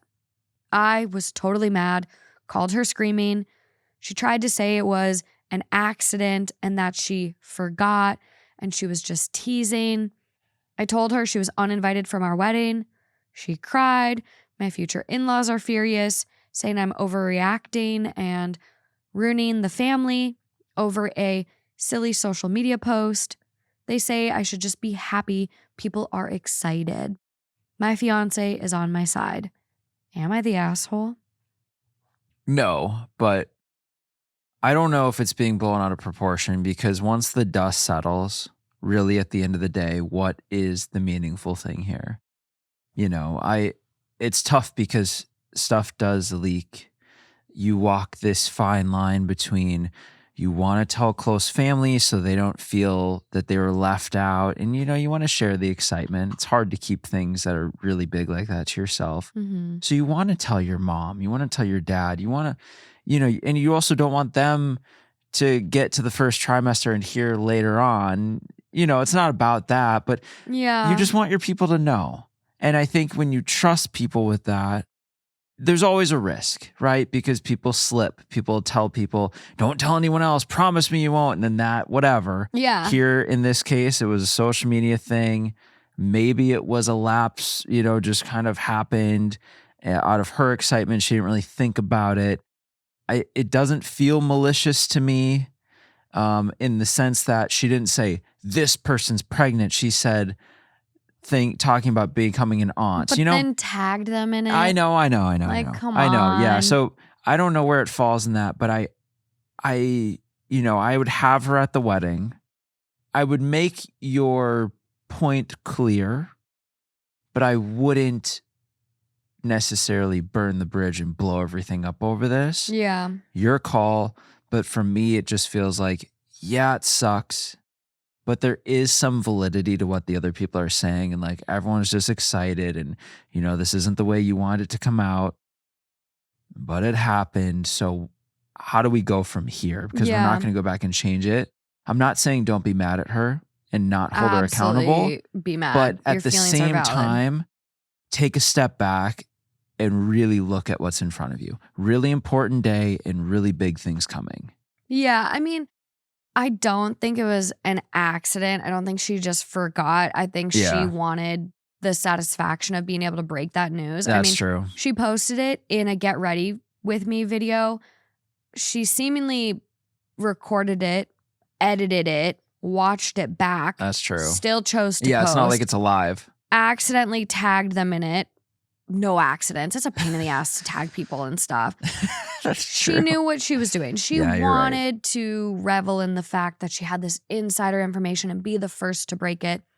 And I think it's incredibly disrespectful to slip up and share someone's news when they're not ready.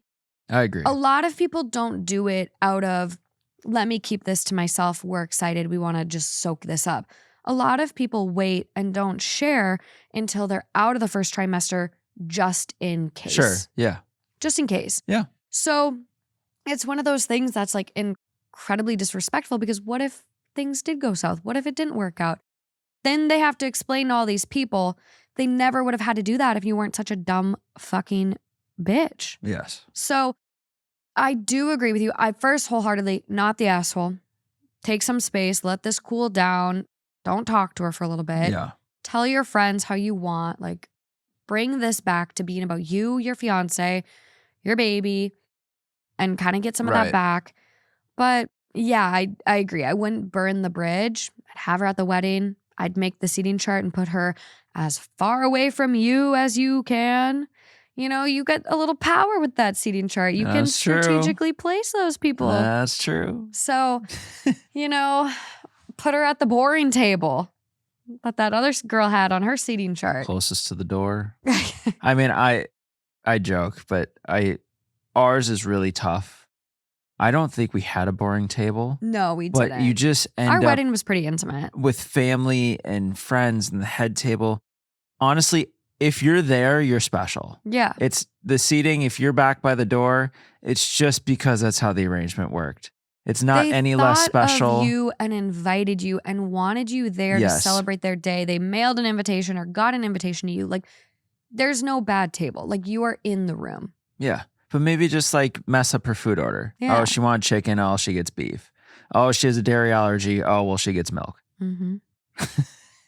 Top comment on this one. Not the asshole. Not only did she go against your wishes, she also took away your joy of making that announcement yourselves. Not just that, but only 10 week. If something goes wrong, hopefully OP had a pleasant and trouble-free pregnancy, that will now be a huge list of telling a bunch of people. And if you forget someone, it's explaining over and over when someone texts how the pregnancy is going. It's really rude when they made it clear they weren't telling anyone before after trimester has passed, just to put it out there. Yeah, well, and it reminds me, I guess, of when we did our engagement. And honestly, without really telling people, nobody posted anything without clearing it with us because they knew it was such a big deal for us to be able to tell. Yeah. So I guess, yeah, it would feel, I'm just trying to relate to it because we haven't gotten to this stage yet. No. And so I guess the more I think about it, the more it would be hard not to just go scorched earth the second this would happen, because I would. I would freak out like OP. I would feel so attacked. I would really feel attacked. I don't know why I'm not necessarily... And violated. Yeah. Maybe I'm not my sassy self tonight. Oh. Because I was more kind of thinking from a you were trying bigger to be, picture. Yeah, but I think I would positivity. be pretty, really upset right away. Well, and I know if like this were me and you would go crazy, like at bat for me if I was upset over this. Like I know you and you wouldn't be the positive, like pacifist in it. You'd be like, yeah, fuck her. Yeah, but fuck maybe them. Like, but well, sure, maybe initially. But I do think I am good at coming around to look at the bigger picture. You and do talk taking me a off step back. the ledges. Yeah, you're pretty good about that. But yeah, OP is not the asshole. No. Overall vote was not the asshole. 13 days old, OP has since deleted their post. Oh, I thought you were going to say account. Everyone's deleting the account. No, post has been deleted. But which is weird because I can still see the post, but when I go to their account, there's no posts on their account. Huh, glitching. It could be glitching. But I'll keep an eye on the account and see if any update gets posted. I mean, it's 13 days old. It's pretty fresh. But we're going to move on to this next one. This next one is coming from r/wedding drama, 2 months old, titled, "My Dad's New Wife Had an Adult Temper Tantrum the Whole Day." So for some backstory, my dad is recently married to a woman that myself, my siblings, and many members of my dad's family do not like. She has done some very hurtful things in the past year and is very controlling of my father and his contact with us.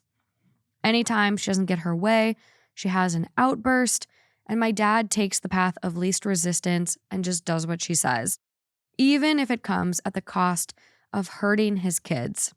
However, I decided to put all of that behind me and invite her to my wedding anyways, knowing sadly that my dad would likely not come to my wedding if she wasn't invited. I did, however, only ask that he come to the rehearsal, as it would be only about 20 people, and I didn't want any drama happening the night before the wedding. My dad agreed with that plan months ago, but then a week before the wedding called and said he wouldn't be there if she wasn't invited. I stood my ground and said that I would see them on the wedding day. That seemed to have set her off. She arrived in a bright red, sparkly mini dress. Multiple guests were overheard asking, quote, who the stripper in the dress was. Cried before the ceremony started and refused to stand as my mom and dad walked me down the aisle. Sulked and disappeared for family photos, even though I was inviting her to be in them. Loudly said that she, quote, didn't want to eat any of the shitty food that was being served for dinner. This comment actually got my grandma, who never says a mean thing about anyone, to tell her that, quote, if she can't be respectful, then she needs to leave. Got into a fight with my dad and threw her drink. Kept disappearing to drink in her car and then reappearing just to sulk and cry in the corner. Luckily, none of the events impacted my night at all. I had the best day ever. Still trying to decide if and how to confront my dad about how concerning this behavior was. It's honestly just kind of hilarious.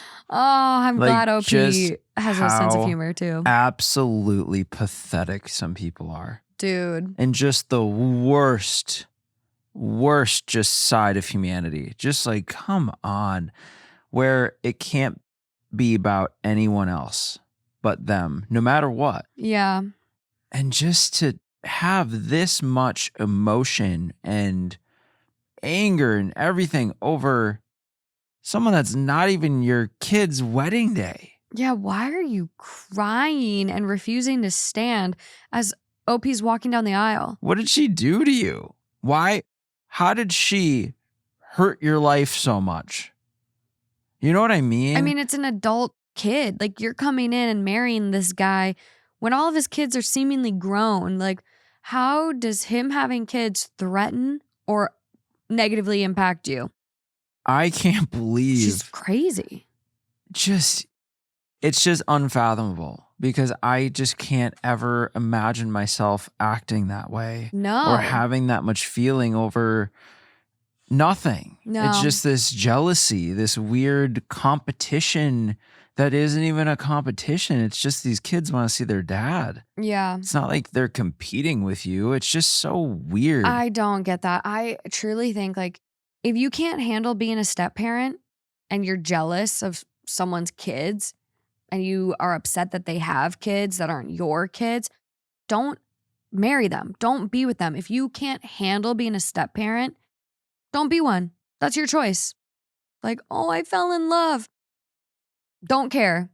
Yeah, Move on. But someone is, like, it's got to be all of them. You can't just fall in love with a part of someone. Yeah. You need, if It's you're going all to of them. commit. They're a dad as well. Yeah. If you're going to commit and truly love someone, you need to love them and also the people around them. That's just as important. Yeah. Because if you, I mean, we see it a lot with the people trying to, get someone isolated on their own and kind of, what's the term? Where they take them away from their friends and family. Isolate. And no, it's an abuse tactic. Yeah. And that happens for sure. But if you're really genuinely there for someone and want to truly fully love them, that includes their friends, their family, everyone they consider special to them, and Absolutely. their kids, especially. So I don't know. I don't know why this is so common. I don't know why people like to play these games and think that, oh, it's my kid's wedding day, but I'm going to listen to my new crazy ass wife because I don't want to ruin things at home. So I'm going to create this problem with my kid forever. It's super because they'll weird. never forget it. But I do find it awesome that she had the best day ever. Mm-hmm. And it's absolutely hilarious that she had the best day ever and this woman is doing all this shit. Like, she's miserable. She's miserable. I love that. I love that OP really embraced the be a duck in this, like, didn't ruin my night. I had the best day ever still. And that was me and you. Like, if you're over on Patreon, you will see a quip I posted, but we went through some very, very, very similar family drama before our wedding. My dad, love him, is dating someone new and just got a little goofy. And at one point was like, I'm not coming to the wedding. And just like not being himself, like just being so goofy. And it's hard to know where that's coming from, whatever feeling on the feeling wheel. He wants to narrow that down. But he bucked up, he showed up, he was perfect, went to the rehearsal dinner, went to the wedding. His girlfriend did not come, even though she was invited. This whole thing, I just all like, over nothing. All for nothing. Like, it's just this goofy thing. And like, it started out kind of in a similar way where we were really tight on rehearsal dinner numbers. And I was like, she's welcome to come to the wedding. But like, as of right now, we don't have room. If that changes and she's in Duluth, she'll come. And he threw a fit and just like, blah, blah, blah, blah, blah. But, It's just caused us. Really, all we ended up with is mountains of stress for the few weeks leading up to the wedding, the 2 months leading up to the wedding. And it was really sad. It was really just like unfortunate that he was being like very dramatic in that moment. But I mean, she didn't end up coming and it was it was great. Like my dad was more present. Wasn't even a thing either way. It's it was perfect. What's the point? Paid for her meal, but whatever. We ate it the next night. Yeah, we did have leftovers. But I just think it's times like that where like family can come out of the woodwork, even people you don't expect. Like if you would have asked us before we really got into wedding planning and like all of this stuff, like who's going to create drama on your day? I would not have picked my dad. And so it can bring out interesting stuff in the least likely culprits. Like it's very surprising. On the day, everything was awesome. It was perfect. He was great. So I didn't hear about any drama. No. So people wait to tell you. Yeah. Like they're not going to tell you on your day. No. But they'll wait to tell you until like you're back from your honeymoon.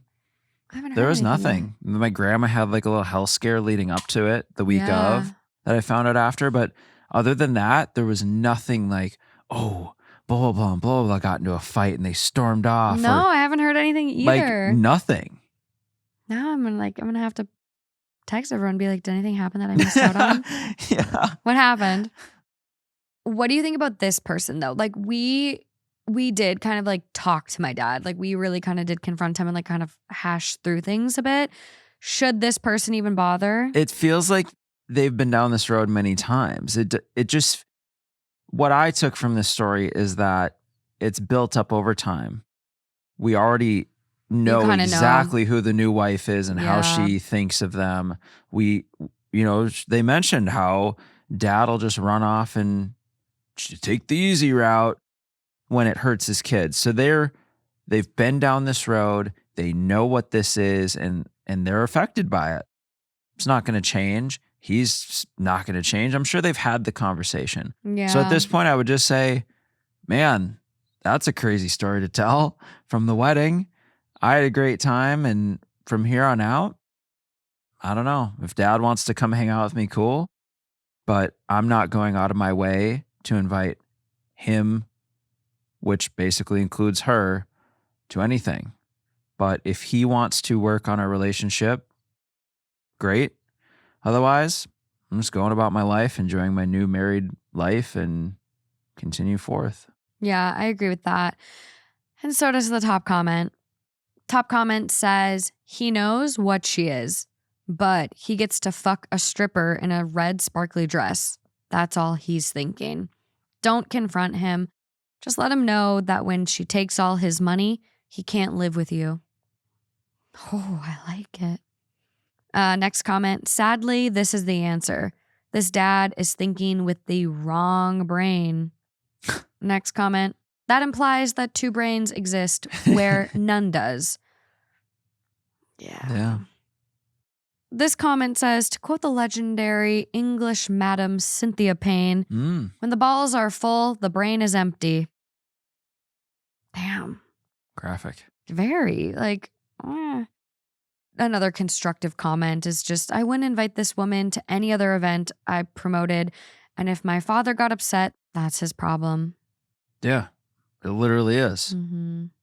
Another one is, I'm sure he knows you had a great day. Be glad and move on. Far away from her. Yeah. And honestly, this is your dad's circus. Let him deal with it. He knows who he's married to. He can't have had fun with that. There's no way. Let him just revel in his misery. Yeah. That is them and their relationship. What he's choosing. He's choosing. You're not going to tell him not to. He's an adult. He's doing what he wants. He's fine. Going to do his thing. But okay, I've got one last one for us here. And then we are out of here. Because it's late. It's time for bed. We're still very jet lagged from our I feel like our every ending like this that has to do with the wedding, because this feels like, the episode after the wedding. Yeah. It feels like another door closing on our wedding. It just feels like it's all over and it's done forever. We are going to do a wedding theme over on Patreon. Oh. Yeah. Great. So it's not The wedding's not over. Okay, so I'm giving you a choice on this last one. The other option will be going over to Patreon, okay? With me. With you. We're doing a full wedding theme over there. Probably going to get a lot more tea spilled. I gotta keep it a little tidy over here. Okay, so this first option. Okay. Help. The moms of the bride and groom are CCing me on their war over the invitations. Or option 2. My husband got jealous over the girl he led on for years at our wedding. I think I'm going to have to go with number 2. Number 2? Yeah. Okay. My husband got jealous over the girl he led on for years at our wedding. I, 25 female, got married to my now husband, 24 male. We'll call him Jim, a week ago after dating for 2.5 years. Jim has a friend called Misha, 22 female, who was invited to the wedding. He and Misha have known each other since high school and were close friends. And Misha had a very obvious crush on Jim from what he and others who know them have told me. Jim told me this after I met Misha for the first time and confessed that he leaned into her crush and led her on throughout their high school years and for a little while after, before we got together, because he was struggling with his mental health and he really liked her attention. He seemed genuinely guilty about all of this because he thought Misha was a nice girl and a good friend, and because he showed guilt, I didn't feel the need to bring it up or argue about it despite thinking it was a shitty thing to do. Plus, Misha is a nice girl who has never overstepped boundaries and has been nothing but kind and friendly towards me, and I now consider her a friend too. Misha moved away to the city last year and has done really well for herself and has a long-term boyfriend who none of us have met yet. So when it came to sending wedding invites, I told her she was welcome to bring him as her +1. The first red flag came when Jim was weirdly resistant to the idea of Misha bringing her boyfriend, but he excused it on being concerned about the number of guests we invited, and then the matter was dropped. When the wedding day came, Misha showed up in this beautiful dress, nothing inappropriate for a wedding, and with her boyfriend on her arm, who I'll admit is a very handsome guy. Think Kit Harington type. She's also lost weight and has a haircut that suits her better, and I thought she looked great. We also found out throughout the night that her boyfriend is very successful and earns more than practically anyone else who attended. Throughout the reception, I noticed Jim glaring at Misha and her boyfriend the whole time, and he was really cold and short towards her when she came over to congratulate us and give us a gift. He was also straight up kind of rude to her boyfriend when Misha introduced us to him. When his mom, who's always known and liked Misha, mentioned that she was glad Misha found a great guy and praised her boyfriend for being so nice, Jim snapped that, quote, at least she won't be desperate and hung up on me for the rest of her life. Which I thought was cruel and uncalled for, but I didn't challenge him because I didn't want to argue at my wedding, despite the fact that he frankly sounded bitter. The whole thing has left an awful taste in my mouth, and I can't help but think that Jim got jealous that Misha has found a guy who's honestly quite a catch, who she's clearly very in love with and is now completely over Jim. Wow. That's the post. Wow.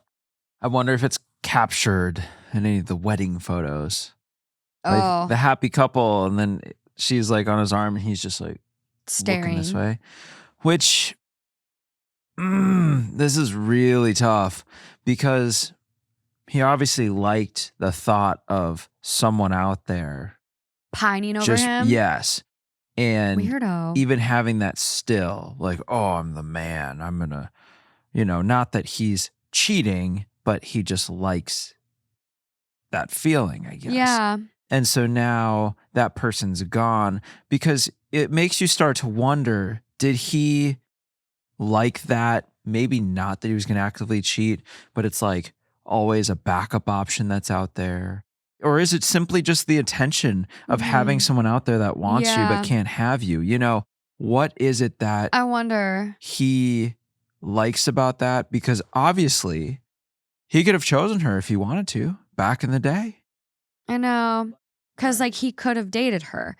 Yes. And so is it truly him just like being deeply insecure where he likes that ego boost that someone out there is obsessed with him? Oh, she likes me and I'm too good for her. Like, what is it deep down that he gets off on that? Yes. About that attention. But I will say, I think I'm getting an annulment after that. I mean, I would. You spent the entire wedding night staring weird and fixating on this. And then you're going to snap when your mom brings it up and you're going to be rude to him and not really give her the time of day when she showed up to support you on your day. Yeah. Because she think it's probably not the easiest thing, especially for her in the past, to think one day I'm going to go to his wedding and I have to watch him marrying someone else. She's moved on. Yeah. She still showed up to support her friend. So happy for her. She's got a great situation. I just can't believe that this took center stage on the wedding day. He's a deeply insecure man. And man, deeply insecure. Or self-centered. Is that like an extremely self-centered, egotistical asshole? Like, I would love a psychologist to chime in and be like, what is this about? Top comment. I think I would have to take a step back from hubby and see if there were any other red flags you've missed. He was jealous of this woman and her boyfriend on your wedding day. All caps. I cannot imagine how much this hurt you. I am so sorry. It's a nightmare. It is. Next comment. How he admitted to treating that girl was the red flag, and OP entirely overlooked it basically. He was okay using someone to meet his own needs and feed his ego for years. How exactly did OP think that makes for a good husband? But that's the other problem. Way too young, in my opinion, to be getting married anyways. Which, I mean, they're not that young. Next comment. Dude, right? Years he spent stringing her along. I'm so proud of Misha, I don't know. Sorry. For her perceived happiness. I hope it's genuine.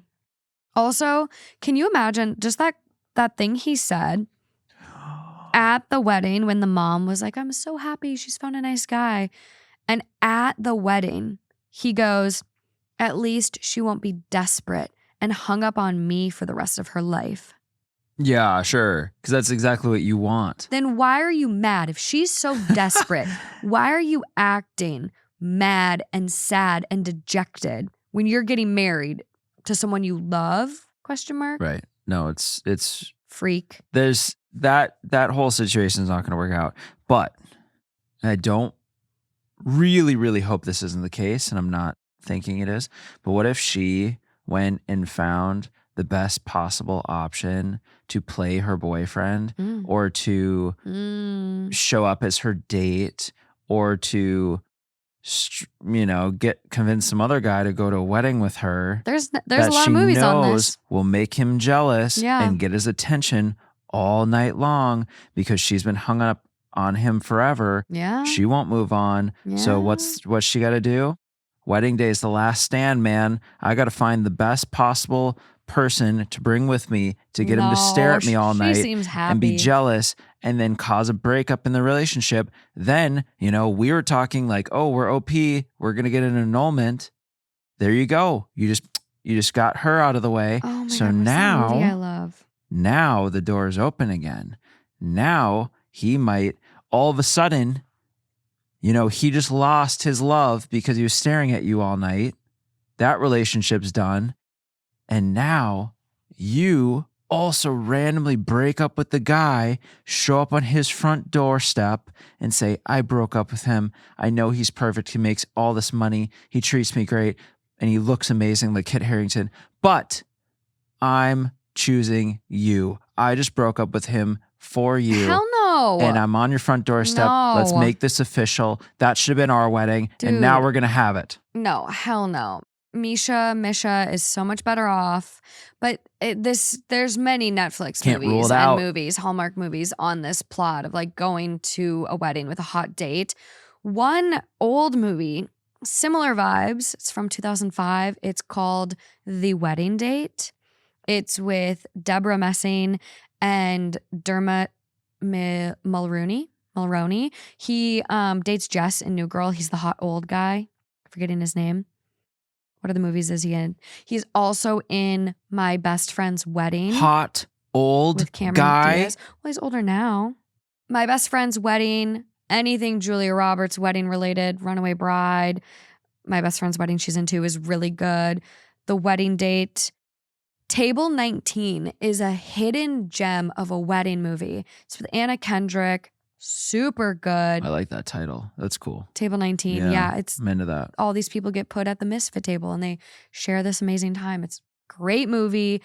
Great cool. movie. I like that. That's a great idea. Yeah. If you've got any other wedding movies, please put them in the comments. I'm like trying to just like soak up any wedding. What's the one in Alaska? Wedding movie? Oh, The Proposal. Yeah. Oh, and Betty White's in it. Great movie. That's top tier. Great movie. Honestly, any like good romance rom-com movies, please send them my way. I'm going to go home and watch Penelope tonight with Christina Ricci. That's like, I think it's Christina Ricci. That's one of my favorites. So you're supporting my case. You know, the more I sit here and think about it, I think that's what she did. You think? Yep. I don't. You know why? Because we've all seen those movies, and I bet she watches all of them. I bet she has a subscription to every service so she can watch all those movies. I'm thinking she's in love. I do hope so. I will say, I do hope so. I hope she's moved on and found someone better than him because he's kind of a lost cause at this point. I feel really bad for OP. I know. But I'm really starting to think that was the play. And I don't think so. If it goes this way, I'm not wishing this into existence, but if it goes this way, I want an update. And I want the update to say, I ended things with him. And then Misha, ended things with Mr. Perfect Kit Harington. And she showed up on his door and bum, cliffhanger. Yeah. Will they end up together? I hope she ends up with the nice guy who's not an insecure freak. We don't know enough about him. Kit Harington look like because he sounds hot. We don't know enough about him. I also will say I watched The Materialists and I really had high hopes because God, what an all-star cast. Chris Evans, Dakota Johnson, and Pedro Pascal. You did me dirty on that movie. Botched board. Wow. So we do have a half update. There's a little bit of a comment at the end of the post. After getting some private messages from people, I decided to go through his phone while he was napping after work. And needless to say, this marriage is over. I'll post a real update when I have sorted everything out. And you're still doubting me. There was part 1. That's the first thing that needs to happen. Now all she needs to do, not OP, Misha, needs to break up with her guy. And it's Okay. Let's get to the actual update. Oh, there's more. I thought she said it was coming. Yeah, we have it. Yeah, we're ready. Hey everyone, I'm posting here because I said in my last post that I would update when I'm able to. Pretty much the day after my original post, I got some PMs from people suggesting that I go through my husband Jim's phone to see if he and Misha were truly just friends before this and that nothing romantic happened between them that would explain his reaction at the wedding. He always takes a 45-minute nap after work, and so I used that as my opportunity to swipe his phone from where it was charging on his desk so that I could look through it. I've seen him put his passcode in a ton of times, so that wasn't an issue. I didn't find anything in his text with her, but I know that Jim goes on Instagram a lot, so I checked there too.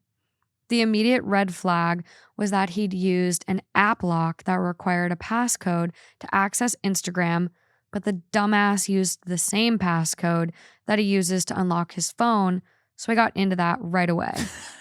It's his birth year. Go figure. Nice. And what would you know? I go to his messages with Misha and find messages from him the morning after our wedding, telling her how beautiful she'd looked that night, how much he had missed her, how he felt that her boyfriend being there spoiled his opportunity to catch up with her, and that he was desperate to meet up with her. I never would have guessed. I would have. I did. It's on camera. Misha never replied to these messages, and he sent some more later to her that day. I won't get into what he said because they were very personal insults that were frankly just gross, but just think about the kind of stuff you would read on that nice guys subreddit. Misha left him on read, and when I clicked on her account, it appears that she's blocked him. I scrolled through their messages quite far back, and I believe nothing romantic has happened between them. I wish that was all, but looking in his other conversations on Instagram, I found that he's been messaging other girls on there. They seemed like aspiring Instagram model types from our area. Most of these conversations were just him shooting his shot and getting left on read, but others had evolved into flirting, and 2 of them resulted in sexting. Dang, right there on Instagram, huh? Wow. And the most embarrassing part of it all, the nudes he was sending to these women weren't even of him. I know what his body looks like, and he doesn't have chiseled abs and isn't that well endowed. I think he must have found a man's profile on some adult website and used those pictures, just cropping the face out. These 2 conversations happened in the past 6 months. I ended up right during wedding planning. Right during wedding planning.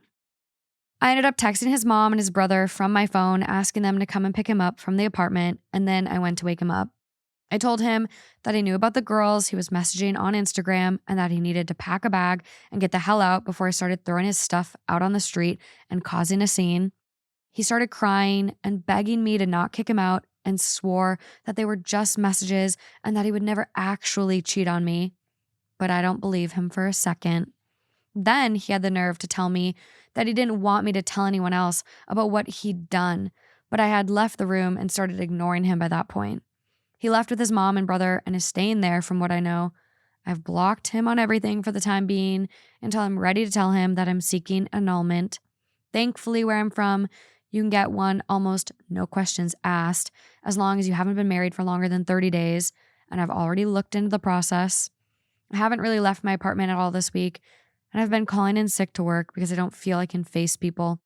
I'm just so embarrassed that I've wasted over 2 years on this man and that I married him in the first place. I don't feel like I can even talk to people about this, so posting here has helped, and I'd like to thank you all for your kind words, advice, and support. I might reach out to Misha when the dust has settled, but I think I'll need to build up some courage for that. Dang. Yeah, that's tough because then, you probably took off time from work prior.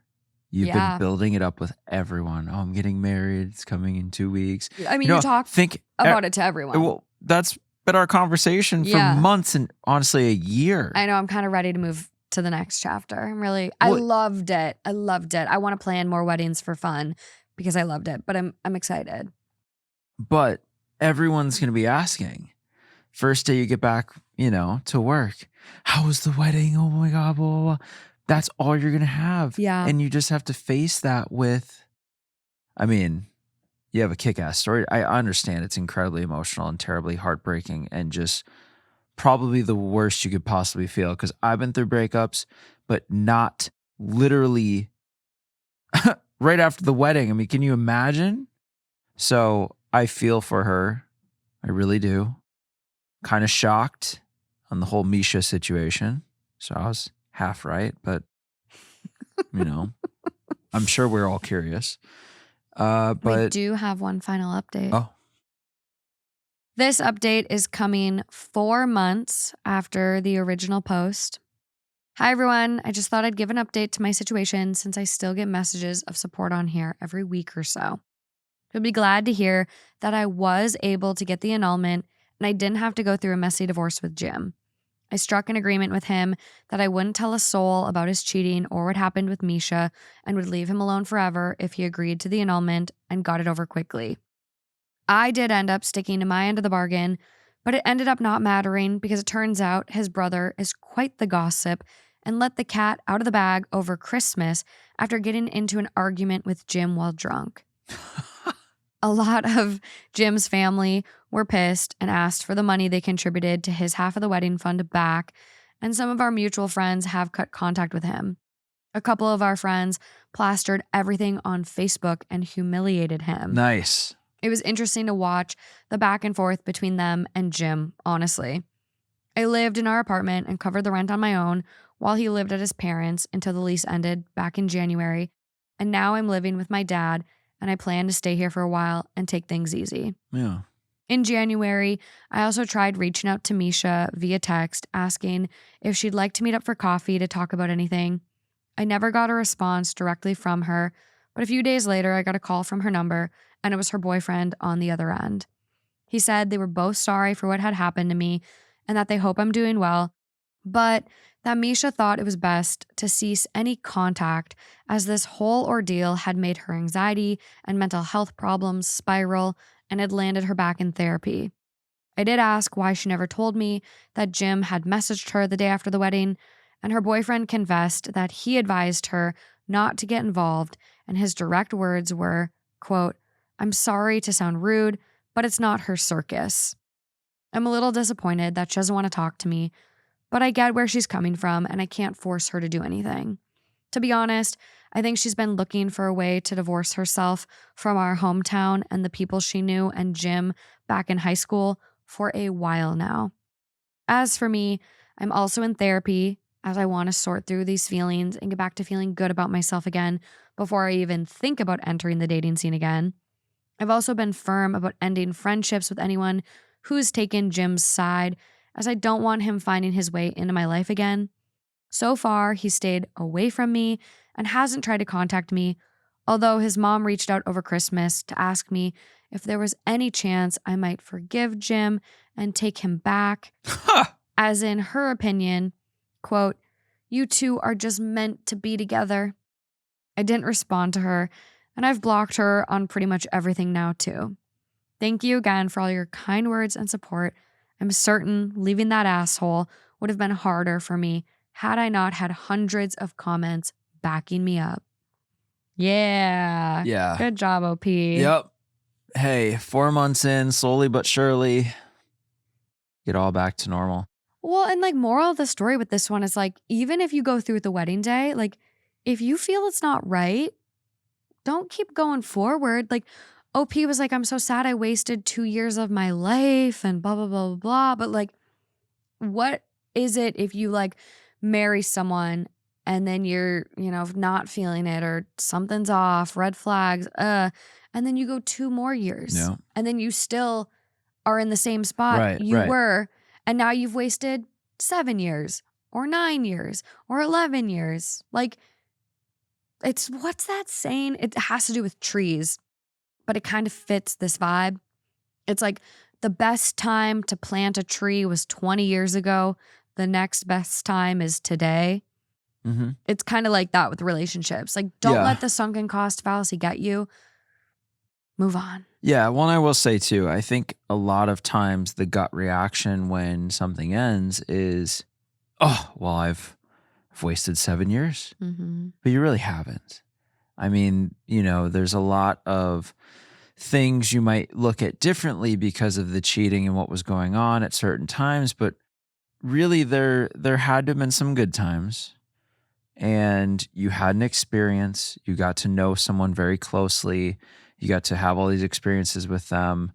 And really, if it all was, kind of a sham or on a crap foundation, then you grew in some ways. You learned something. You took something out of it. I don't think the time is ever truly wasted. It's just the journey for you to really find that right person.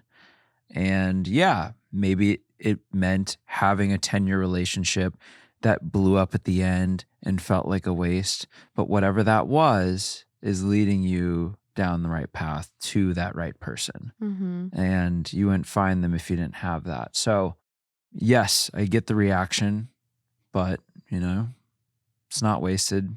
You just got to work through it and keep on moving on. There's only so much you can do with dwelling on the past, and sure, you can learn things from it, but if you really dwell on it, nothing good's ever going to come from it. You just got to look forward and keep moving forward. Otherwise, you're going to waste more time dwelling on the time you think you wasted. Mm-hmm. And so you're just going to dig yourself deeper, just forward and onward and better, and have a good wedding, but more importantly, have a good marriage. If that's what you're going for, a good life. And for happy. OP, have a good second wedding. Kick-ass second wedding. Dude, I want to have another one. It was so fun. Like well, to not you. in that sense. No, like to you. But I literally, like, I see why people do vow renewals. Like, I didn't get it, but now I get it. I'm like, that was so fun. I don't want to change my vows, though. No. I want to keep them the exact same. Well, you just like keep updating over time. Yeah, but they're really good. Yeah. Maybe we'll include a picture of them or something. Or I guess they'll be in the wedding video. We could do a Patreon segment where we read our vows to each other. No, I don't want to read them again. I could not stop crying. That was the one thing about the wedding day. I took a beta blocker. Those are magical. Those are amazing. Loved the beta blocker. What do you think it would have been like without it? Worse. Crying more. But like, I just felt like on the brink of tears the whole day. Like I was just so emotional. I was so excited. I was so like in my feels that I just couldn't stop crying. It's a crazy combination of feelings. It's such a crazy amount of feelings. But we'll talk more about our wedding over on Patreon. I want to not bore people too much. I do have one little palate cleanser, okay? Mm-hmm. This is coming from r/wedding shaming. It's titled, I can't believe this guest wore white to my wedding. We didn't have any, did we? No. Did you notice anyone? We've read so many of them. I'm saying at ours. No. Did you notice any? No. Because remember we were talking about that? Not one person in white. I didn't even think about it the day of. No, We're going to have to look through the photos. I didn't see anyone in white. We're going to have to look through photos. No, I was looking at people. Oh, you were? You were scanning? Yeah, I was looking at people. Okay. We were totally fine. Okay, so that's the title. I can't believe this guest wore white to my wedding. Okay. And they go, but it's okay because he was our ring bearer and wore it very well. And it's a picture of an all-white dog. He didn't even wear white. He is white. Yeah, he's just bright white fur. Look at that. He is white. Very it's cute. Like Ghost. It does look like Ghost, the dog from Game of Thrones. That's cool. That's all I got, friends. I think that gets a pass. That definitely gets a pass. He's a good boy. You have to spray paint him before the wedding. Like Dye him. that dog spray. Dude, the dog spray and like what they can do, make poodles look like tigers. It's crazy. But we're headed over to Patreon. I'm going to give you a sneak peek of some of the stories we're going to read. Am I the asshole for telling people the real reason why I skipped my friend's wedding? Am I the asshole for not canceling my plans to attend my sister's wedding? One of my husband's friends made me uncomfortable at our wedding, but it's my own fault. Am I the asshole for telling my friend that her free wedding is unrealistic? And last, but probably not least, trigger warning for infertility. This one is titled, My Fiance Used My Infertility Story for His Best Man's Wedding Speech. Oof. Yeah, it's going to be a doozy of an episode. I hope to see you guys over there. October is going to have some really, really fun bonus content. Wedding episode, a spooky episode, and then a surprise. I don't know what the heck it's going to be yet. But very excited to have you all over there. Thank you so much for being here. You really allowed us to have our dream wedding, all of your support. It means the absolute world to us, and we appreciate you guys. And I'm really excited for you to see our wedding photos and videos. I think by this point, we should have a picture up on Instagram. So if you want to see the dresses and our amazing wedding, head over there. Any final thoughts, final notes? That was so good. I'm just like admiring you doing your thing. Okay. Yeah. Okay, cool. Yeah. Okay. Okay. Until next time, guys. Until next time. Bye. Bye.